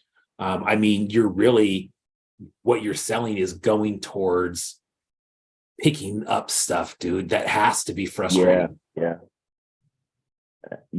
And one thing is frustrating is trying to sell these things, because you don't really want to charge people too much for it kind of feels stupid when the price of the shipping could be even larger than the amount of the actual toy. So what I'm trying to do is like compensate all the time. Like, I can give you these freebies. I can toss in a couple of other things, just to make the buyer feel maybe a little less happier. I mean, a little more happier and less sad about, paying for the whatever 25 for tracking. Gotcha. Yeah, man, that's, I think that's a problem for a lot of people selling internationally, is the shipping. There are outlets like E2K and stuff like that, but then you're kind of giving up some of what you made, man. I wish there was something, or maybe we could come up with something even. And I'm more than open to ideas to kind of make like a hub for international sellers like yourself, where, hey, you send me a box of stuff, you take orders, and then stuff that ships to the United States comes out of here. And I think that would drastically cut, there would be that initial fee. But then as far as going forward and you being able to get your stuff out there, I think that would help a ton, dude. The more we talk about that, the more I like that. I know Fletch, Tycho's Tacos, does something similar. And it's great, dude. About Tycho. Yeah, man. If that's something, Fletch, that you're doing, I don't want to put him on blast and say that, like, hey, it's Fletch's shipping department now. But if that's something that he's wanting to do, I would certainly be down to help out in that aspect too, man. That's it's unfortunate, dude, that's the drawback for a lot of people, but in reality, that's what it is. When you get shipping up there and it's around 20-25 US, people start rethinking it. It's like, wow, now I've doubled the price of that piece to get up there. So anyways. And then counter to that, unfortunately, we've even seen it, like Titty Bean's actually a great example, where in Australia, to try and counteract that $40 Australian shipping fee for a while there, if you went to his website, his figures were like 10, 15 bucks. And there was no reason for it. And when you reach out to him and be like, dude, like, what are you doing? It's like, I can't, the shipping is just too hard to try and compete with. I'm trying to make it worth your while. And it's like, homie, at what point are you just giving figures away? Yeah, Street Fight, good point, man. Rosina Gem ships out of Utah, and I believe he's from I believe he's from Brazil.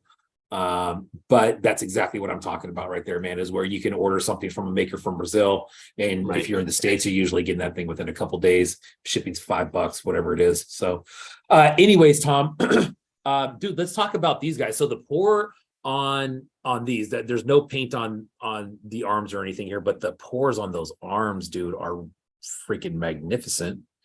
Really cool. This one, magnetic articulation again, really nice magnet, smooth, no catching or anything like that. Nice paint work on there. Is this kind of your latest deal that you have right here? Out of what I got from you? That came before the set and the droid. But Gotcha. Okay. That actually has a cool story in because you guys were talking about the craps piece I did, and yes, it came out in the same package as the original of that figure. And like you guys in the States and in North America, you have Chinatowns and these other, like, you know, ethnic areas where you have shopping malls and stuff. And we have people from Middle East, usually from Iran and Iraq, and they have their shops here in East Helsinki, where I live, in a shopping mall, and they have a bunch of knockoff toys there. And that was part of a 2-pack or a 3-pack, if I'm not mistaken. Anyway, a quadruple pack of like figures that had a small LED light inside, but the back of the figure was completely hollow, same as the back of the arm. It was just like, you know, very flimsy plastic. Sorry, now I'm very curious. Was it almost like hollow blow mold plastic, like something like that? Very, very cheap from China. Cheap, dude. Yeah, okay. Man, to get a clean mold. That backpack, dude. Slap a backpack on there to cover it up, dude. Smart. Yeah, that's a Star Wars backpack. Yeah, man, that looks smooth right there. Very nice. Especially to get rid of that problem, man. I mean, I know other makers that if they're not doing that, now you're looking at, you know, sculpting something on there and not only just throwing some sculpt on it, but also getting the right texture and the right lines in there to make it look like it's seamless. And that can become a whole ordeal itself. But dude, that's a great idea right there, man. Bam. Yeah. I filled the belt area with some epoxy clay, which I also did the visor with. Nice. And you know what I noticed too, dude, is like this figure, just, you know, from getting into, you know, making figures myself, is that one thing that I'm looking for is like a really nice base, you know, as far as legs and something that's going to be sturdy, nice, you know, wide feet kind of. And even though they're little knockoffs, dude, they came out great, dude. Sick. Yeah, that's a rad as fuck figure, by the way, dude. Yeah, that's a really cool figure, man. Yeah. Instagram doesn't let me call them SOBs. Every time I try to type the word, they block it. Oh, no way, for Spaced Out Boy? Yeah. Oh, man. That sucks, dude. How can you get around that? Well, I'm curious. I had deleted from my story, and I was like, what the heck just happened? Like, so personally, that was the first one for me. In your settings, there's an option for like sensitive words. You can have like how sensitive, like what the degree of privacy or like you want, and it's like sensitive word content where essentially IG will try and like do like predictive texting, I guess, and it'll try and remove that so you're not seeing it or being exposed to it. I wonder if maybe that's the settings, or if the government where you are is just that big of a poopy head. Who knows? Could be anything. You never know, dude. With some of the stuff that I see censored, and then some of the stuff that people get away with, I'm just like, bro, it's it's all over the place, man. Yeah. But yeah, dude, that piece, just to add up, that's my homage to the bootleg as a bootleg. Nice. I love it, man. If there's nothing more bootleg than bootlegging a cheap ass fucking bootleg and making it way cooler, dude. Exactly. Man, you've got a good eye for those pores, homie. Even then, those claws on that one, that blue to purple soft gradient, beautiful, dude. Yeah, real nice. When I saw the lineup, too. Man, no bubbies? Nah, nothing, man. Hell yeah, that's a clamper.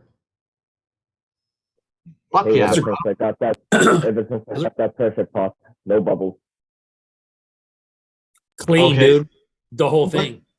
When did you grab a pressure pot, dude? And how have you been enjoying that? I got it last summer.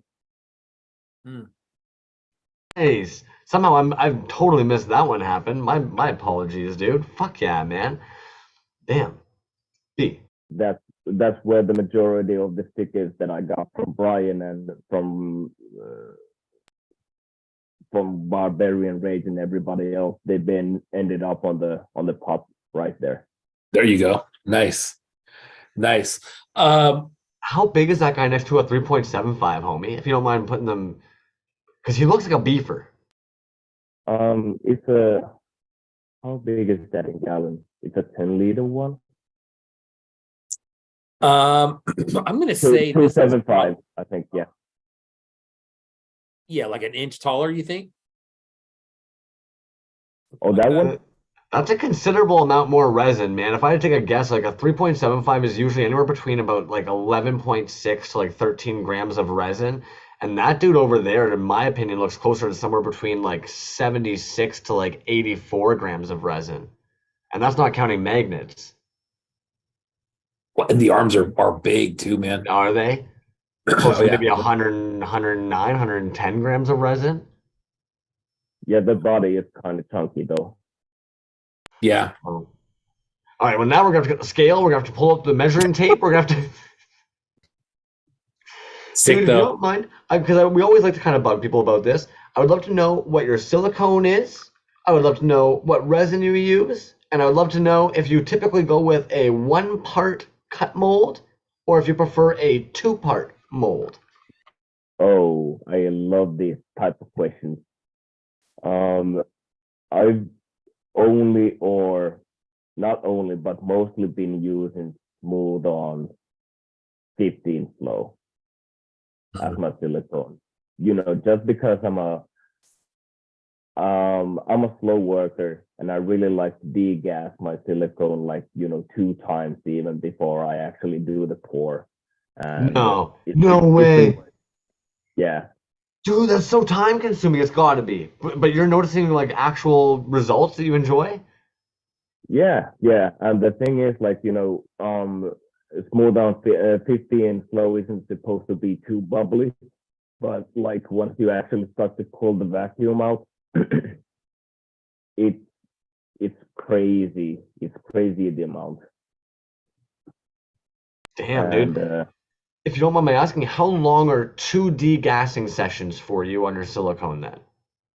well, if the working time is about 50 minutes, then I would say that I take my time in between, like just degassing for about 25 minutes. Fair enough. Okay, so now we've got our molds. The silicone is degassed, and now you're gonna pour that into your molds, or that is your mold that you've just degassed. Well, basically, I've been using like whatever. That's one of my issues because I never can make a mold cup that would be standardized. I always have these sizes that are kind of weird and off, and I wish that I would have these like you could put a ruler on top and they would just be perfectly lined every time.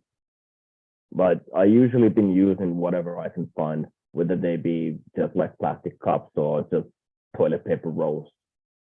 I hate hot glue. I really hate hot glue. But are you currently using the hot glue to get the toilet paper rolls onto a base? Or have you found something different? I've been using wax because I also got a wax pen. Oh, sorry, for a second there, I'll admit, the stoner in me heard wax pen and I was picturing concentrates.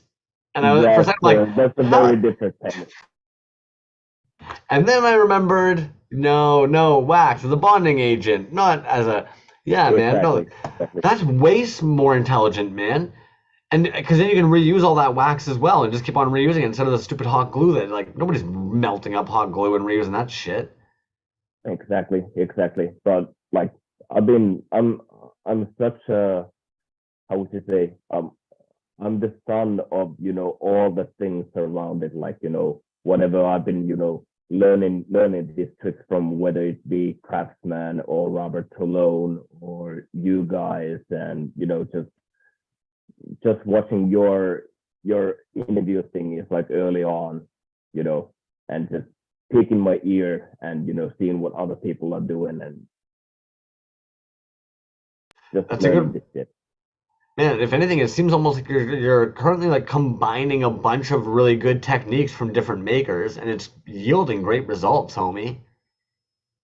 I'm trying my best, and I take this whole casting thing as a learning experience as well, because I really, really want to just make better stuff. As in, how would you say? I'm a fan first and a maker second, but I still want to be a good maker. Well, and admittedly, man, the more and more people we talk to in this scene, it seems like a lot of the makers, it's not even so much that they're like making because they want to make money or anything like that. It's they can't stop. One, they were interested when they got into it, so they were kind of like, "Damn, this is cool. I wouldn't mind giving this a try."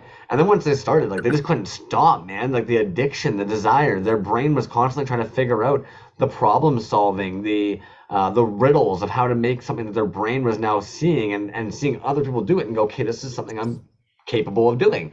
And then even when you look at your first casts and you look at where you are now, it's like that learning curve, man. You've kicked its ass, homie. Yeah, the bootleg saved my life, like Yo Dine said. Dude. Yeah. But they're just toys. Insignificant. Dude, I'm gonna switch it up on you real quick. Who is it that who are your favorites as far as collecting, as far as you see their work and you're just like, dang man, that's where I hope to be one day?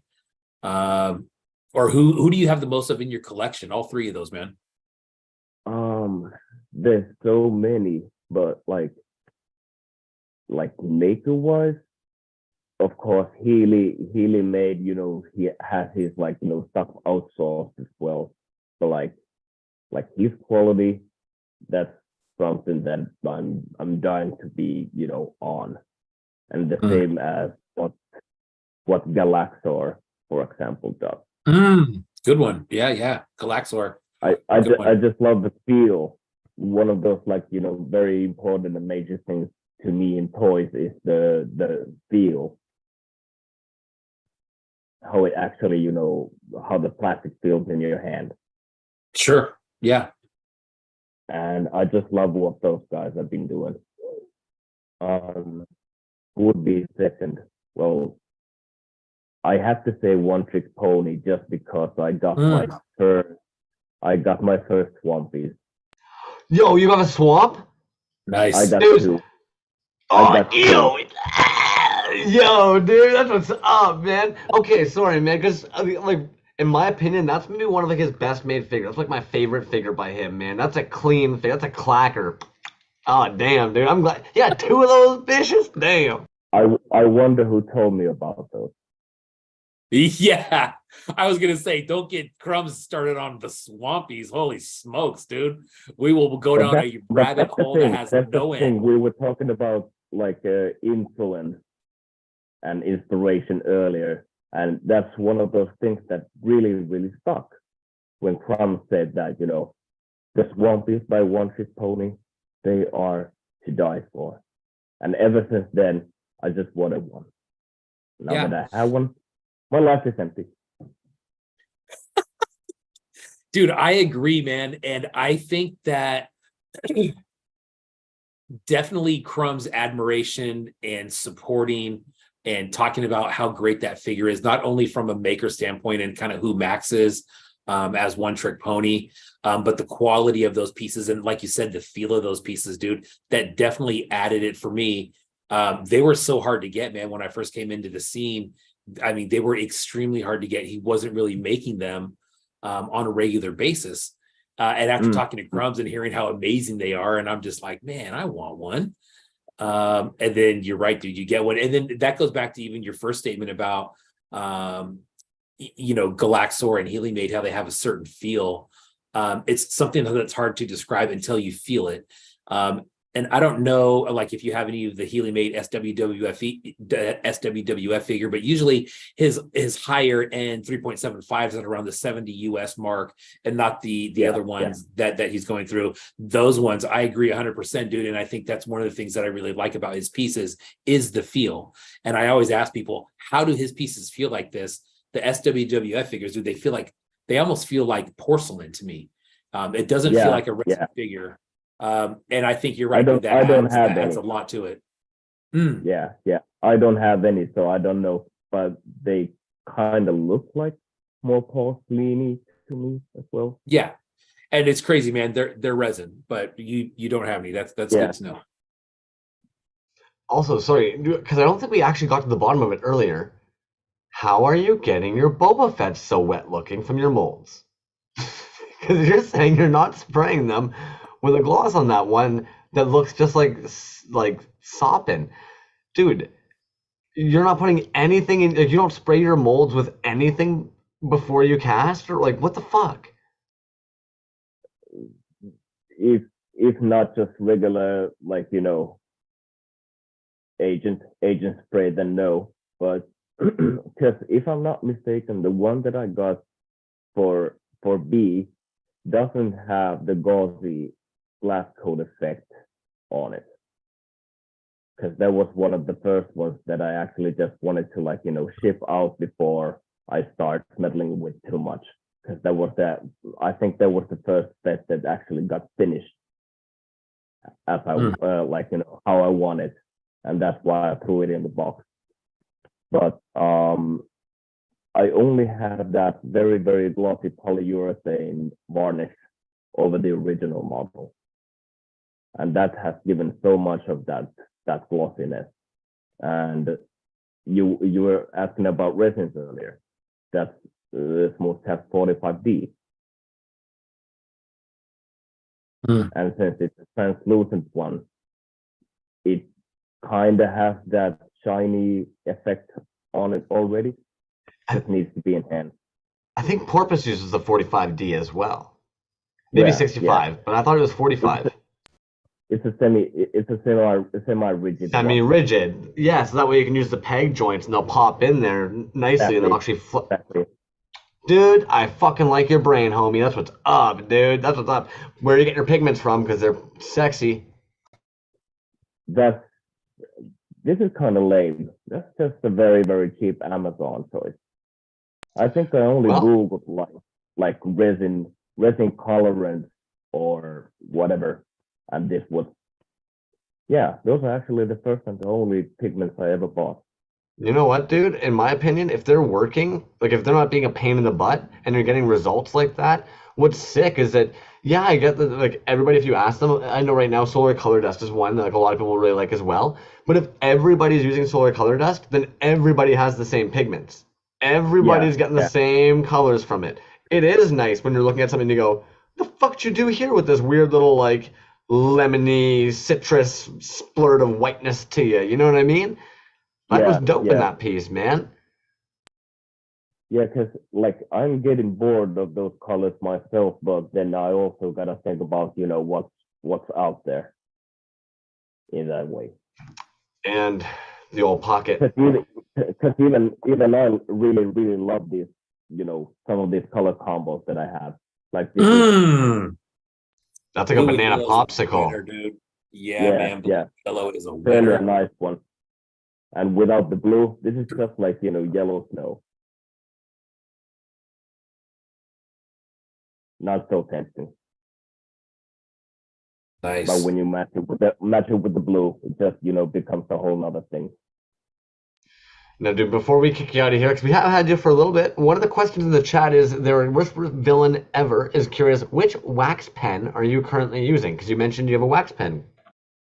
I think this is also a bit of a lame answer, but whatever the cheap one you can get from Amazon.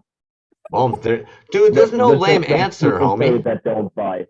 The thing that people say that don't buy, but I bought one and it's been working quite all right. Well, you know what, nice. Kerfloss, when I first saw Kerfloss doing it, he had a little tiny thing of alcohol solution with a thing of wick coming out, and he would light that on fire, and he would take his little sculpting tool and heat that up to do his waxing. So like, anybody says shit about your waxing, I had no, he no trick. great. No, he was working with what he had, man. Come on, Yeah. dude. Dude, I mean, what's next for you, man? So I know that you said you're working on the store. You got some of that stuff happening. What else you got working? nothing really, too exciting. Maybe just build some more molds. I have a couple of different models that I want to try out. Um, Tons of different projects that are still open with a couple of homies if I get to reach out with them. Hopefully get some results during this year. Probably even something related to art toys, if anything, something at least a cooperation type of thing going on with a homie. But besides that, I'll just try to make some more cool toys for you guys. There you I go. personally demand that we get a entire concept album made entirely of samples used from the sounds of you making things. I want to hear molds being ripped open. I want to see hear resin splashing in molds. I want to hear the spinning of bolts at parts, and then before we know it, I was like, it'll be fucking dope, man. We'll be sitting over here just fucking rocking out. And if I don't get this concept album, I will be furious. I have some good recording gear. Wait, dude, That's I what I'm read saying. somewhere that Finland has the highest metal band per capita, something like that. Yeah. Like you got Yeah. raging out over there. I don't know. People usually bring up the fact that maybe 3 months a year there's light. Besides that, it's super dark in here. Like the sun, does set quite early even now. But I don't know. Maybe it's the fact that there's less than 6 million people of us. I did not know that about the light, dude. Does that affect your fuck, man? I don't know, dude. Does that affect you making things at all? Well, obviously, the restaurants don't stay like as long as they could, and I think it's a thing that they also suffer from in northern parts of Canada. In Finland, the time is called kaamos, but it's also a state of mind, which is basically just like and also the fact that there's not too many Finns even in the whole country. It's a very vast country, and the distances are very, very long. So there could be times where you don't necessarily see any people if you don't want to. Wow. Seasonal depression sets in very heavy for a lot of folks. I would think so, man. Yeah. You're just isolated for too long, and like unfortunately, like there's just not enough sunlight in the day, so you're trying to take vitamin D, but it's not the same as getting out there.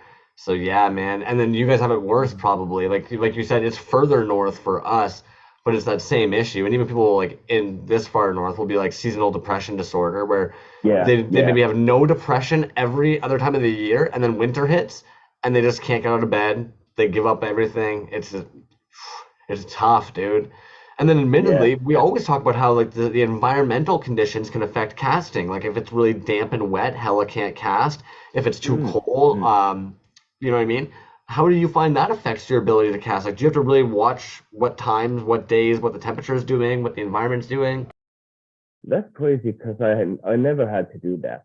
Like that was free one of the balling. things that I was that was one of those things that I was like super cautious about when I started the first casting, and whenever dealing with the Percy pot. But the weather conditions in Finland, like if it's been hot, it's been like, I don't know what's it, 30, 31 degrees Celsius, which is relatively hot. But the apartments are built very, very good. They are warm in the winter, but in the summertime they are usually quite chill. So it's not very humid or damp, and I haven't witnessed any differences between weather conditions if it rains outside or whatever. Well, lucky Wow. you. B, you Yeah. got anything else? I don't, man. Tom, just thank you, dude, for coming on, man. That was a blast. You are welcome back anytime, dude. I know that the hours are extremely different from where you're at. I'm about at 8 o'clock at night. I think you're probably just getting started over there in the day, but dude, almost 6 really, a.m. really stoked for your work, man.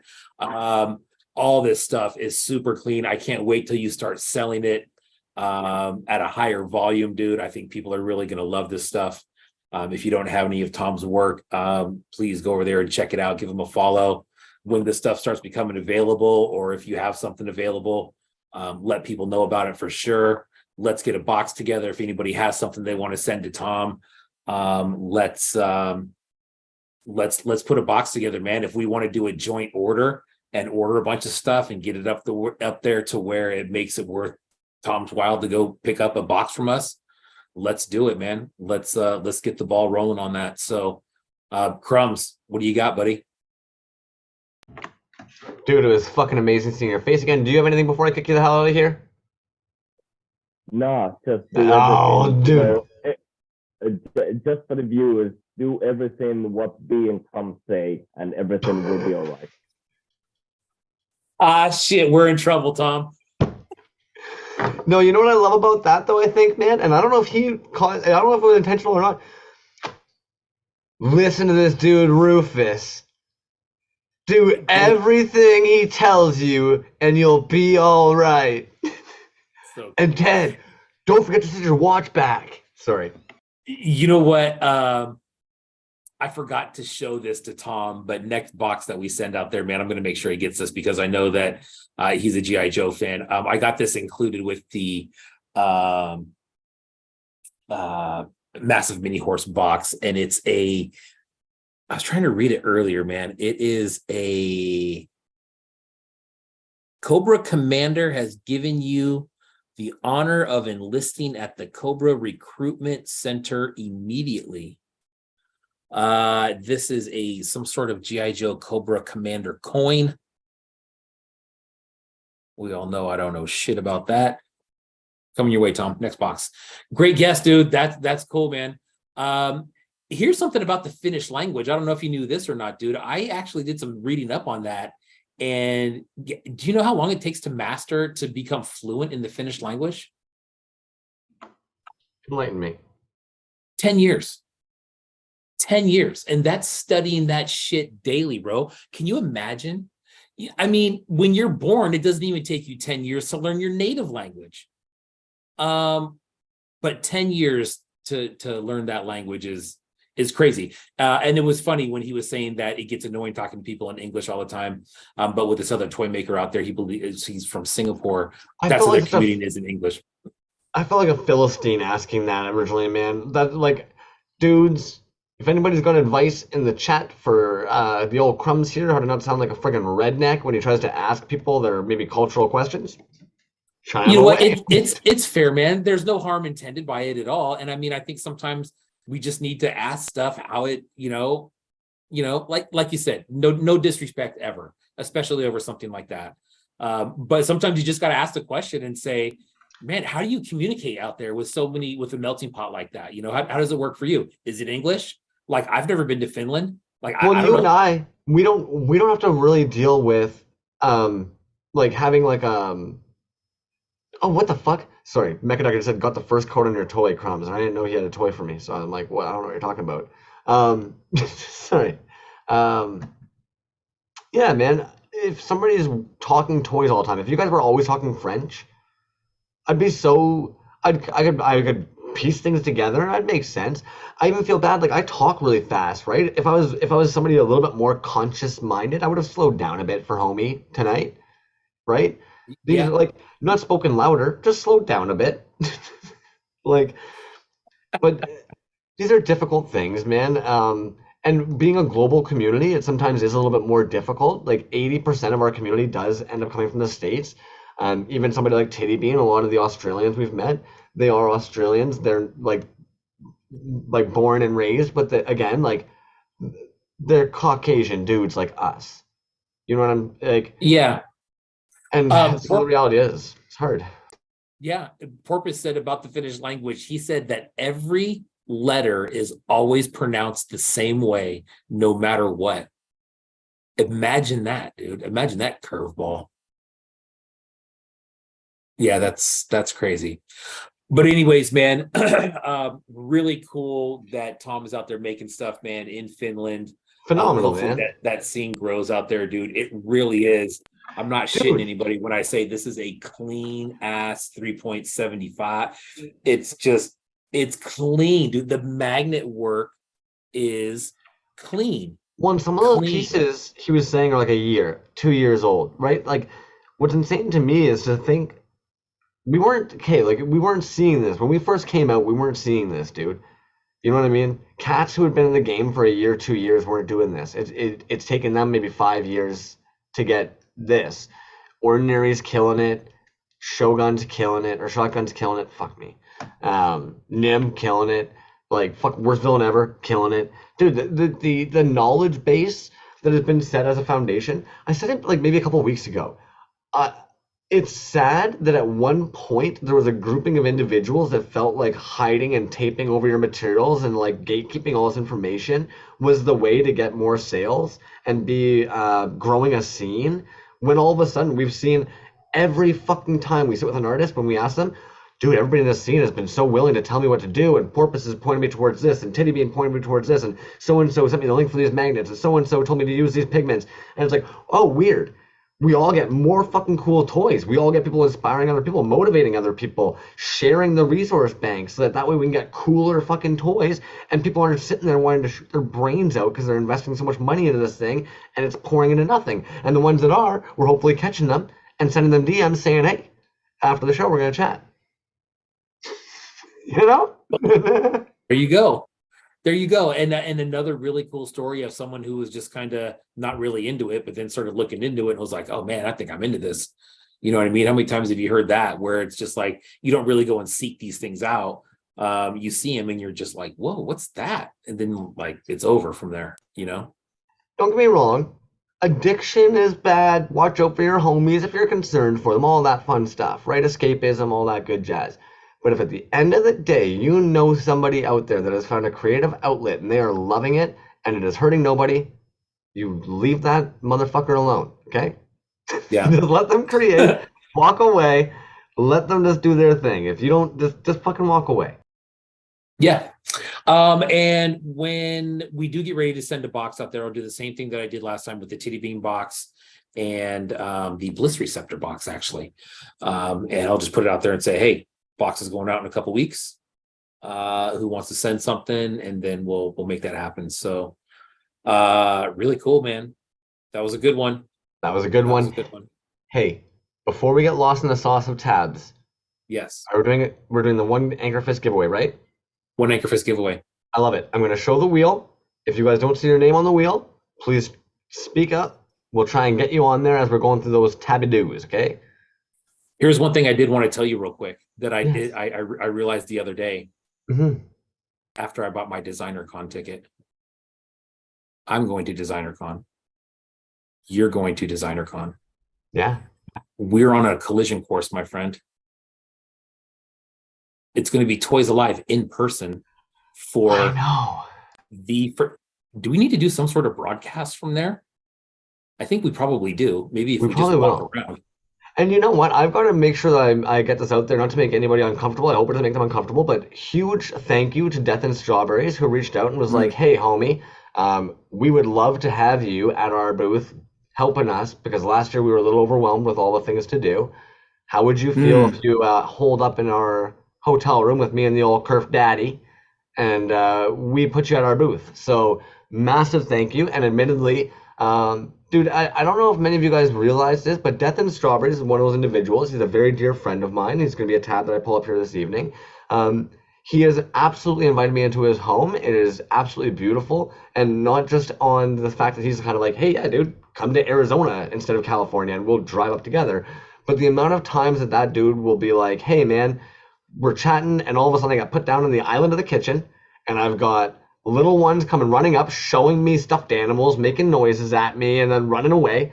And I've got the missus over there talking, shouting over the side of the phone.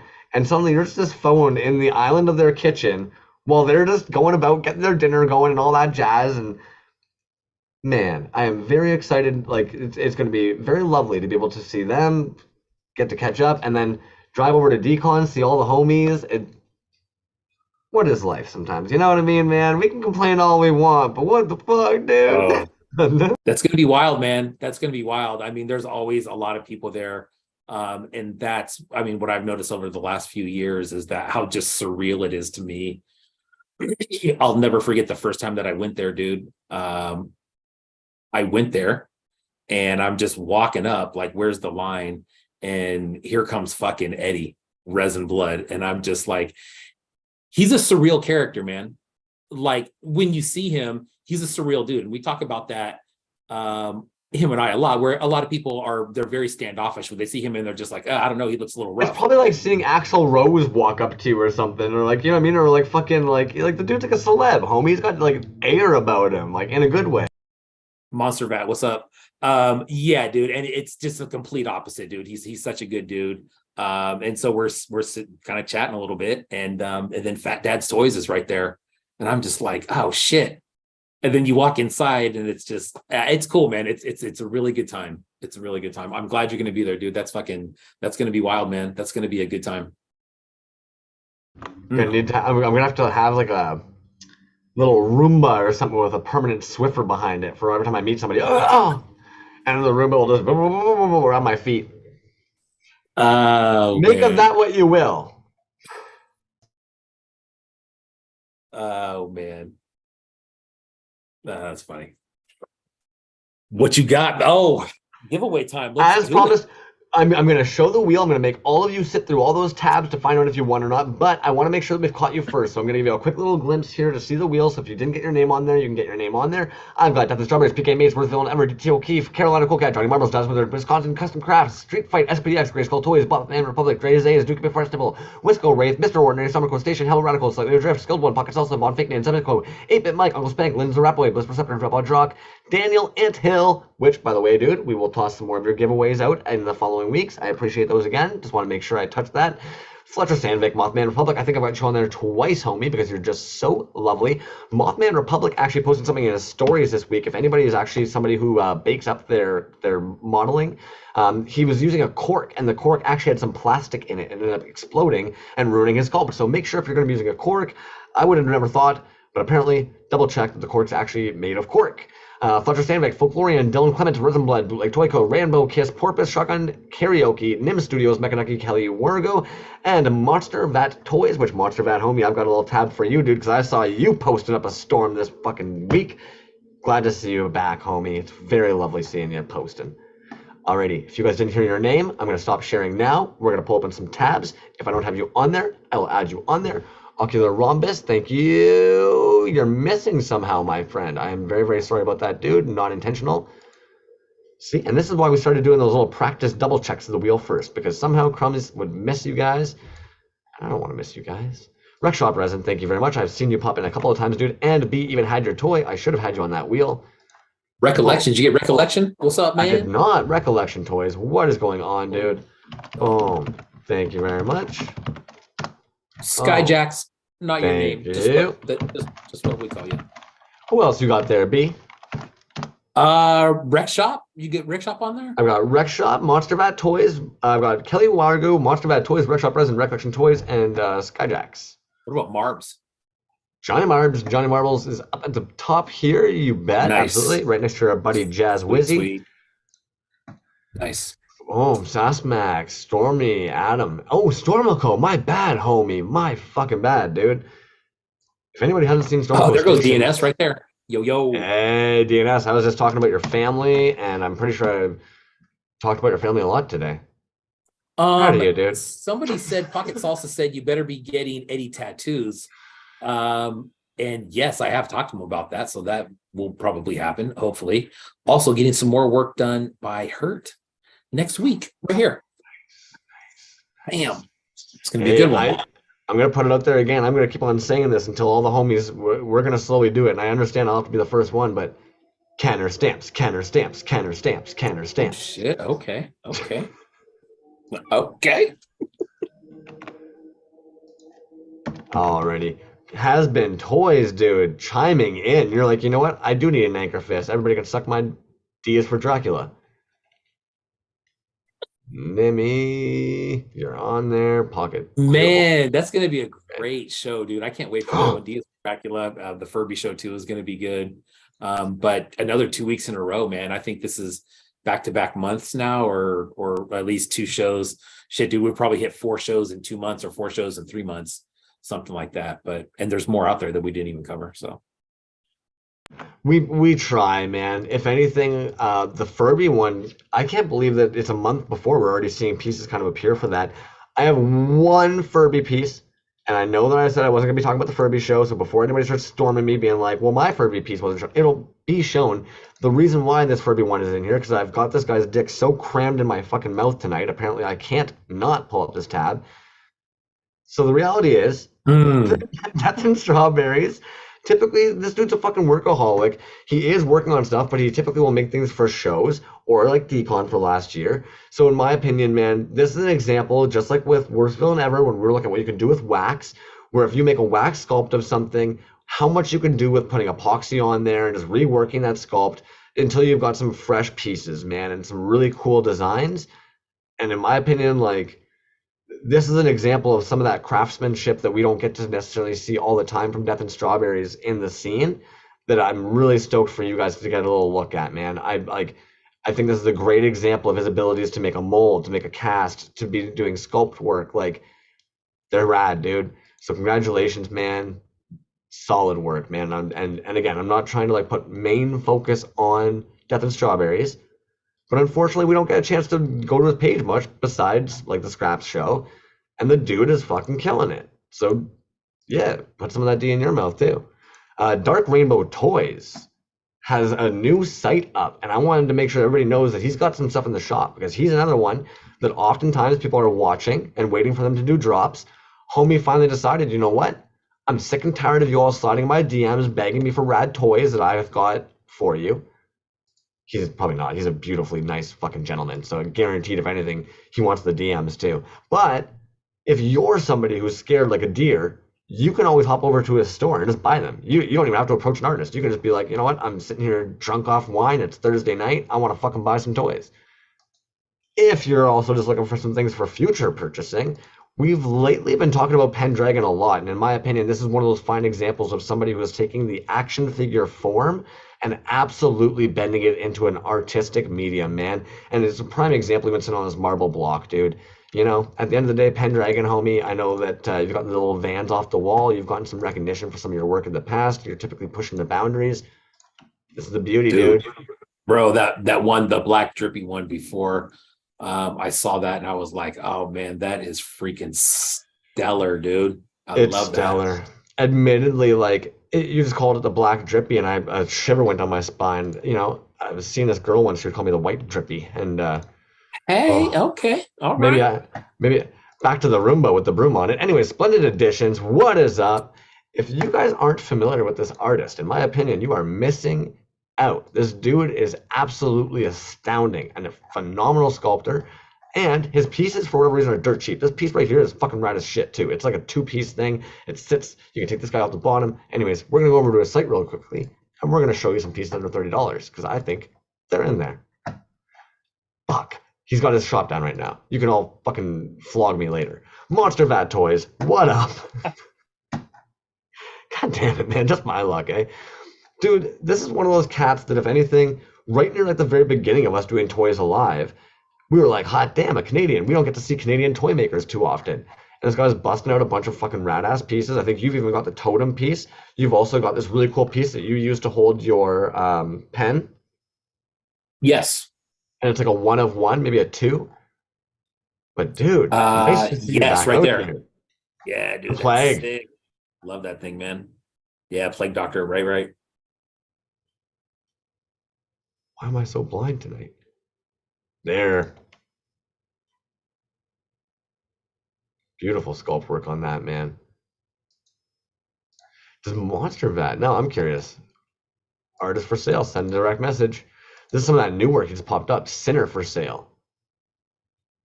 And then there was a piece I saw that he had done based off of an illustration. Damn, that's sick.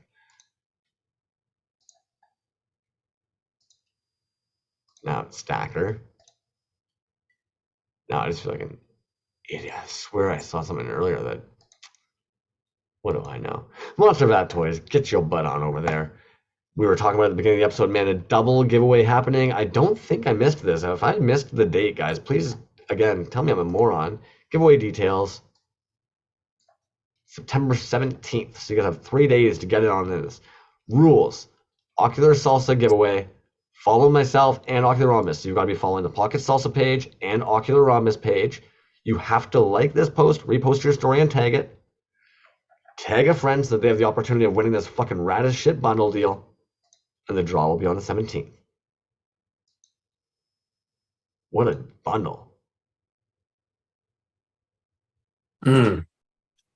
Yeah, dude. Some really, really nice pieces in there. Damn. And again, as we were just talking, Ocular Rhombus, take a little look over at the Ocular Rhombus page. If you haven't, there's even a bunch of cool shit just sitting here waiting. He has created a store as well. That store is uploaded. Boom. See? Whole bunch of stuff waiting for you to buy it. Even that dude we were just talking about right there. Scraps. Glow Man Dan. Let's start something new. Haven't seen these prior. Mark of the Feast Show. Host Ghostbox Toys. Yeah, I have not seen those. I mean, nice. Like, and yes, Skilled One, if you just saw that, I know I can point it with my middle button, dude, but sometimes it drags and makes me look stupid. Ghostbox Toys apparently has a show coming up, and boom, September 30th, 5 p.m. There we go. Mark that on your old calendars. Look at that Mark lineup. of the Feast. Okay. Dr. Plops, Dead Boy, Burial Boba, what up? Barely available? Damn, dude. Fat Daddy. Nice. Mr. Mento. Kyle Kerwin. Damn, dude, this is gonna be a show. Plastic Pizza, Yeah. what up? Sandy Sculpts. What's up, Nice. homie? Priscilla's if you guys don't art, know that's Sandy another one. Sculpts, dudes, I'm sorry. I'm gonna show this off afterwards because he doesn't get enough love. Sandy Sculpts is the shit. I'm gonna show this off in a moment. He's coming over here. Yeah, boom, neat. Yeah, what a lineup, dude. Yeah, okay, we're gonna take a little peek at that. Even if it's just a quick rundown on the 30th, I want to see some of that. If we've got, yeah. Anyways, we love Fako Toys. Oh, Necronomicons. Nobody else is as impressed as me? Oh, fine. I get it. Even as I was saying it, I was like, what do you expect, Crumbs? You're not looking at the live chat. You don't know if they're all fucking screaming and raving right now. We love Fako. Fako Toys, dude. And actually, oh shit, dude. Those Necronomicons are way bigger than I would have thought. Yeah. Homies, some of you guys have to realize, some of us, our spatial awareness or our understanding of sizes of things, terrible. Also, Sass Mask, dude, if you're, I don't know if he's still chilling in here. If anybody hasn't been over to the Sass Mac toy page, check this dude's workout. Check out some of this fucking cool shit he's doing on. I don't know why we haven't liked this. Look at these prices. 15, 5, bunch of fucking flocked things. We've got ourselves a bunch of rainbow fuckers. We've got ourselves a bunch of like, dudes. Get on over to that Sass Mac toy page. Scoop yourself up some kaijus. Like, damn. Those are sick, man. Dude, he's killing it, man. Admittedly, for somebody who's kind of stepped into the game and just been going hard, like, look at all that fucking silicone, man. That's annoying as shit to cast. Like, nobody well, if you love making molds, then you're either Lab Monkey number 9 or a masochist or both. Yucko Toys. So I wanted to pull up Yucko Toys because if you guys aren't following Yucko Toys is responsible for Toys on Tap. He is also a toy maker. And he is also going to be throwing on that Furby's toy show. So if you want to be following somebody who's going to be giving you a bunch of rundowns on like cool toys, as well as cool shows, as well as making cool toys, this is where you want to be. Head on over to that good old Yucko Toys page, and also give a little love over to the Toys on Tap page. And furthermore, The Furby show, I believe, is on October 13th, Okay. which is a Friday. Yucca will be on the show October 12th on Thursday. He has given us not one, not two, but 3 giveaways that we will be giving away on his behalf on that night. So the 12th, Yucca Toys, man. It's mostly going to be about the Furby show. I was talking to him. I was like, man, we could really have you on probably for 2 days and not cover everything that dude's into right now. But that will be a good show. Definitely focus on the Furby show, but talk about some other shit as well. You usually do a 20-20-20. Yeah, for sure. Yeah. Hey, And I mentioned those. Yeah.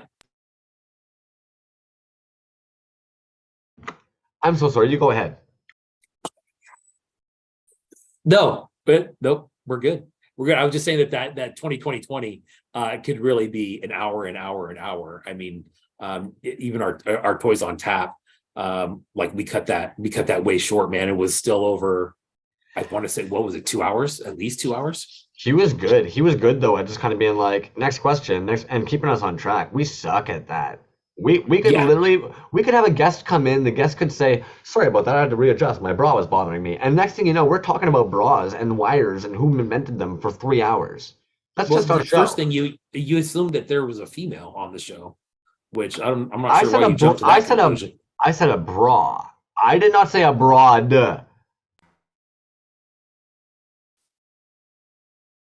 Do we have a bunch of dudes wearing bras in here, or like that's what I'm saying? Hey, live chat. This is a judgment-free zone. This is a safe zone. You feel free to speak up if you're one of those dudes rocking a bra. No judgment. B apparently is a big old bully. I love you regardless. Sandy Sculpts made this piece for me going back almost 2 years ago. Oh, that's sick. Wow, that's sick, man. So Sandy Sculpts, cool work, dude. That's awesome. The only reason why I want to show this off is she's going to be in that show, and I feel as though sometimes because of her style of work, she doesn't get to kind of really hang out with the toy dudes. But what's really cool about this work is she had actually made this for a neighbor originally and went and hid it in their garden. And I said, "Hey, I like your spiffy worm. How do I get a spiffy worm?" And she said, "Spiffy worm, eh? I like that name." And explained why there was only one. She doesn't mold and cast, but she said, "You know what? If you like that spiffy worm, I'll make you a spiffy worm." This individual not only made an epoxy or a clay worm for me, but knowing how much I love toys, she was like, "Crumbs, dude, I tried really hard to give it articulated arms because I know how much you like toys and I wanted your spiffy worm to be like a toy." She gave him a little Canadian flag fucking accessory, like a toy. She even gave him a little spiffy worm. Oh, shit. That's cool, man. Originally, I'll be honest, man, this is why, again, in my opinion, it's important that I give some love to Sandy Sculpts here for a second, because originally I thought I was being nice and I put her up with some of my Hummels and other like collectible figures. And then one day she actually made the comment of being like, "Oh yeah, like that's neat." And then I brought her out on the toy shelf to take a picture and she went, "Oh, spiffy worms on the cool shelf with all the toys." And my brain was like, okay, that is his home. Spiffy worm belongs with the toys. He is not a special art Hummel. He's a toy gang. So yeah, follow Sandy Sculpts if you guys aren't already. She's a very great artist, very talented, and admittedly, if I had to be totally honest, almost like if you made a female clone of Jazz. Wow, okay. Yeah, Tom, check it out. Right on, Tom. Thanks again for coming in, my man. Shotgun Karaoke, dude. Thank you for adjusting your fucking weird schedule to come in and do this at like 5 a.m, homie. Probably up at like 4:30, sneaking off to a side room. We all watched him go and get his coffee, so we didn't even get coffee into him yet before coming in here. And homie, you're looking good, dude. Sick painting behind you, sick hoodie, liking the frames, dog, and your toys are fire. If it means anything, it doesn't mean shit to me. I'm not this conceited, but hey, Shotgun Karaoke, if you care, Crumbs gives your toys the seal of dope. Seal of dope? That's a new one. All right. I don't know if anybody's been awarded that. There's a first for everything, you know? There you go. Agree. Everything that you said, dude. Super rad. Were you through with all the tabs already?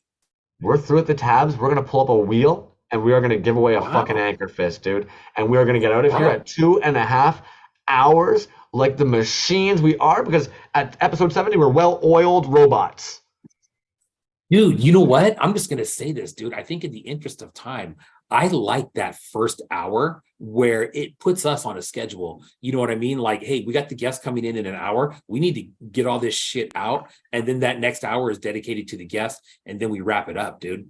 Plus, it plays into that whole rude, like, get the fuck out of here, when we literally are like, no, no, go. We've got tabs to do. Hey, we got shit to do, man. See ya. All right, I'm going to share that wheel, and we will get the folks a lovely, dude, Cool Cat Toy Co., homie. Just a fantastic individual and artist, dude. Your grind is insane, dog. Your hustle is insane, dude. I hope hold your chin high. You don't have to be proud of yourself, but hold your chin high. Oh, I'm blind. Here I am, just talking like a freaking weirdo. I don't even have the chat open to double check if I'm missing anybody. There we go. Johnny Marbs, thanks for coming in, my dude. Johnny Marbs, dude, yes, very nice seeing you in the chat there tonight, homie, man. All of you dudes, nice seeing you guys in the chat there, homies. I sincerely can't express enough how oddly and bizarrely lovely it is to know, no matter what, on Toyz Day, we're going to be sitting down with the homies. That just, for some reason, makes the day all good. You got that right.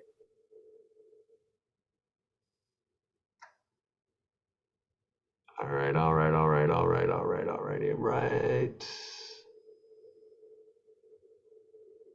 Toyz, you're on there.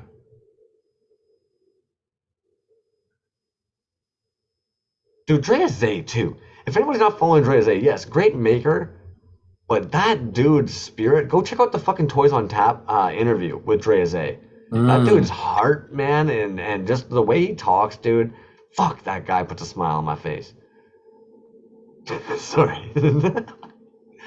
My goodness, I swear, guys, I changed my tampon before the episode. I don't know what's up tonight. Dre, though, man, going back to Dre, he's Yes. Yeah, you're right. Great dude, really cool maker, man. Another one of those guys where we just saw that, one day he's making stuff. It's like, oh snap, dude, that's Well, cool stuff. he's one that I saw actually. I think Lab Monkey number 9 invited him in, and maybe it was Lab Monkey number 9 or Magoob, I think, pointed me towards him when he did his Mandalorian ones. What up, y'all? It's like Thursday night family time. Got a toy because it'd be a lot cooler if you did. Fun fake name. Oh, Be a lot cooler jeez. if you did. Dude, that's Matthew McConaughey, man. All right. Classic, dude. What a great movie. All right, we've made you yahoos wait long enough.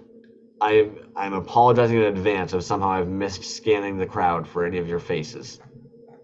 You got a lot of people on there. I was gonna say NWA, Dude. but you got him. Let's go. 46 entries. Let's Shuffle, go. shuffle, spin. Holy cow, man. This is one of the most entries I think I've seen in a long ass time. Shotgun brought the crew. True. Porpoise. Oh, that's what's up. General Porpoise. The general, dude. Well deserved, man. And Congratulations. I did that post yesterday with his Apocalyptico 2-piece, which is a beauty, man. I could probably take 50 photos of that and still not capture everything. Amazing piece. Okay, did you bug him to know more about? Yes, sorry. Focus on that for a second first. Then I'll ask you about the porpoise. Boom. Anchorfist. Boom. Copper. Coming your way. Mr. Porpoise. Bam. You were saying? Did Porpoise tell you, like, how did you know that there was 6 neon swirl color in that? When I read that earlier, I was like, hey, shut the fuck up. Where'd you get this information? Well, believe it or not, he posted it. When I always try to go back and just try to see, if there was any process pictures and I remember seeing that one before the show. or just some pictures of some stuff that he was working on. I'm like, oh man, that's going to be a freaking banger right there. But then on the post, I think there was a story about it. And if you scrolled a little bit more, there was some information about the actual makeup of it, which that piece, dude, deserves everything I said about it. And I'm sure I missed a ton of stuff, but what a wild piece that is, man. That one is something else, dude. Really, really cool. The last thing I'm going to say before we let these guys go tonight, Skilled One earlier said that I was making these random allegations of some kind of Rain Man over here about 109 grams of resin. I promise you, dudes, that I have weighed enough 3.75s. That's why I said between 11 to 13 grams of resin. Oh, I love that. Shit. A one-trick pony swamp thing, not counting the magnets, because he'll sometimes use 2 magnets, sometimes 3 magnets, is going to be 86 grams of resin approximately. And then 115 grams of resin. So when I'm looking at All Out Domo showing me a 3.75 next to a beast of a man there, and I'm like, maybe 109? You can take that to the bank, good sir. Wow, dude, that's a lot of resin, man. When you say it like that. Wendigo, that's a great Wendigo piece. That's from AR last year. From this year. Yo, you know what? DT O'Keefe, man. For some reason. Just a gem of a dude. Ended up getting you. Was it you? Did he force you to? I don't know what the scheme of that was. But yes. Oh, yeah, he dude. knew that I'm obsessed with this figure, and you guys fucking orchestrated some kind of shenanigans. Because he's a... That was really fun, dude. I know that, and we were just talking about this, dude, about O'Keefe and how he's a collector, and it's one of those collections we'll probably never see, and that's totally cool. But I just know from knowing him for a while now that he's got some really, really wild pieces, man. And it was cool going around to AR, and I'm like sending him pictures. I'm like, hey, see anything on this table? And he's just like, that. I'm just like, yes. And he's like, hey, snag up one of those. That one was called the Feral Burn Victim. Was that right on that one for the Wendigo? He said, pick one of those up for old Crumsy. I was like, oh, beautiful, man. I love it. He's done that shit twice now, man. And actually, Titty Bean and I anyways, because Titty knows, but DT O'Keefe basically one day saw from the Patreon, he was like, oh, Crumbs needs that. So I got a box from Titty Bean, like, DT O'Keefe said you needed that. So I'm like, okay, well, what are we making for him then? You know what I mean? Anyways. I love DT O'Keefe, man. DT O'Keefe, dude. Oh, man. This scene, right man. There, we've said it before, and it's almost kind of dangerous sometimes. The rest of the world isn't necessarily like the toy scene, man. You strange bunch are a bunch of weird, like, kind as hell people. It's wild, dude. Love it. Yeah. So grateful to know these people. Not because of the toy shit. Like, how many people get to spend 2.5 hours talking to a homie over in California, homies over in fucking Finland, homies over in BC? Yeah. That's what I was saying earlier, man. We're a spread out bunch, dude. That's for sure. Next week, dude, Simeon Cheese next week. The Big Sim. I'm excited about that one, dude. That dude, going back through his library of stuff. So cool, man. He's got some just super fun, cool pieces. And if you look on his page, on his web store, there's so many, dude. Have you seen how many pages that thing is? There's a lot on there. A lot of it's sold out. Like, I think probably all of it's sold out, but I think the last time I reached out to him, I had to reach out because his store wouldn't allow Canadian shipping. He said, what are you looking at? And I was like, basically, dude, whatever you have in stock right now without a sold out on there, I kind of need one.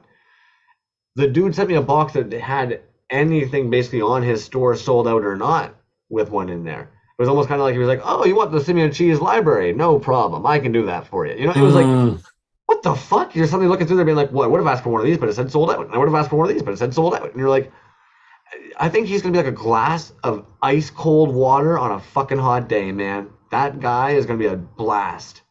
Dude, one of the funnest little IG lives that I've had recently was with him when he was doing you could buy basically a spin out of the gumball machine.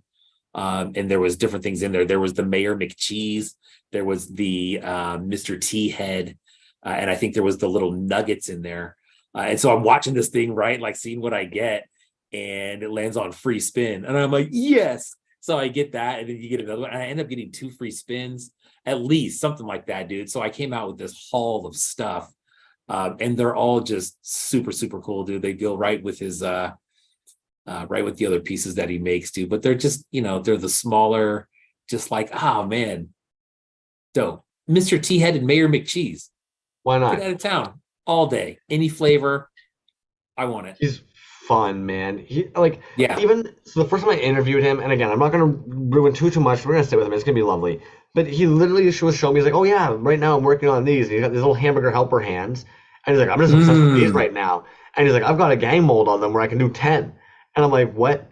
And I was like, "Why would you make a gang mold out of anything you can make a gang mold out of? You made a gang mold out of those?"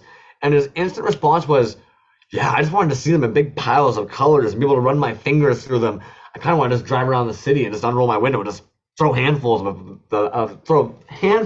of them at people." And they're like, "What?" Dude's like, in his late 40s or 50s, and he was like, "That's what." Okay, out of everything in mold and cast, you're gonna shrink down a hamburger helper hand and do a gang mold of 10 and just start whipping out hundreds of them in every color. I love those were cool, man. And that's one that I never bought. And then of course they're sold out now. And I'm just like, oh man, those were cool. But yeah, dude, it's gonna be fun, man. That should be cool. I don't know what we're gonna do for a giveaway next week. We'll do something though. We've got some Daniel Anthill killing over here. You know what I mean? We've got things till the cows come home. We might even go knock over at E2K's door and say, "Hey." Who knows? We'll figure it out. We've got a whole week.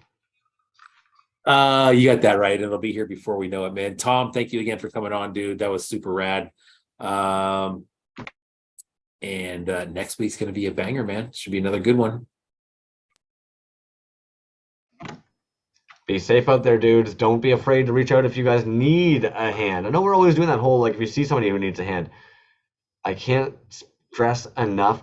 You know what? Couple dudes lately, I said it last week, we do the quick dart, and then a couple dudes as well, our darts don't line up. Guess what I get when I open up my IG when I go for my dart? I get a video of them maybe hacking a dart being like, "Dude, somebody at work today fucking tells me one more time," and I'm like, "I get it, dude, do what you gotta do. We make it work how we gotta make it work. But if you guys need a hand, don't be afraid to reach out." Did you say hacking a dart?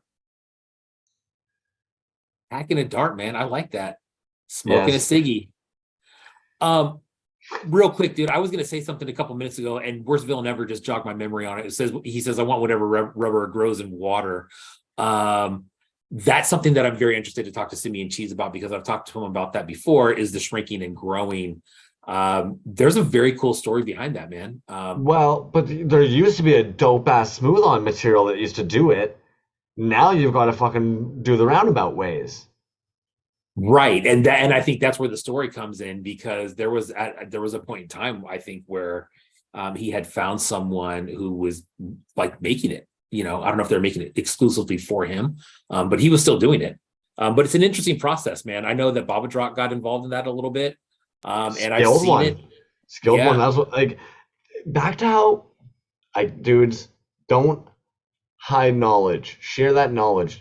Skilled one started casting maybe like month 1, 2 months. He was shrinking parts that he wanted to use. Guys, if you have fun doing this shit, if it makes it fun for you, there you go. I know how to do it. Mineral spirits. It's like, there you go.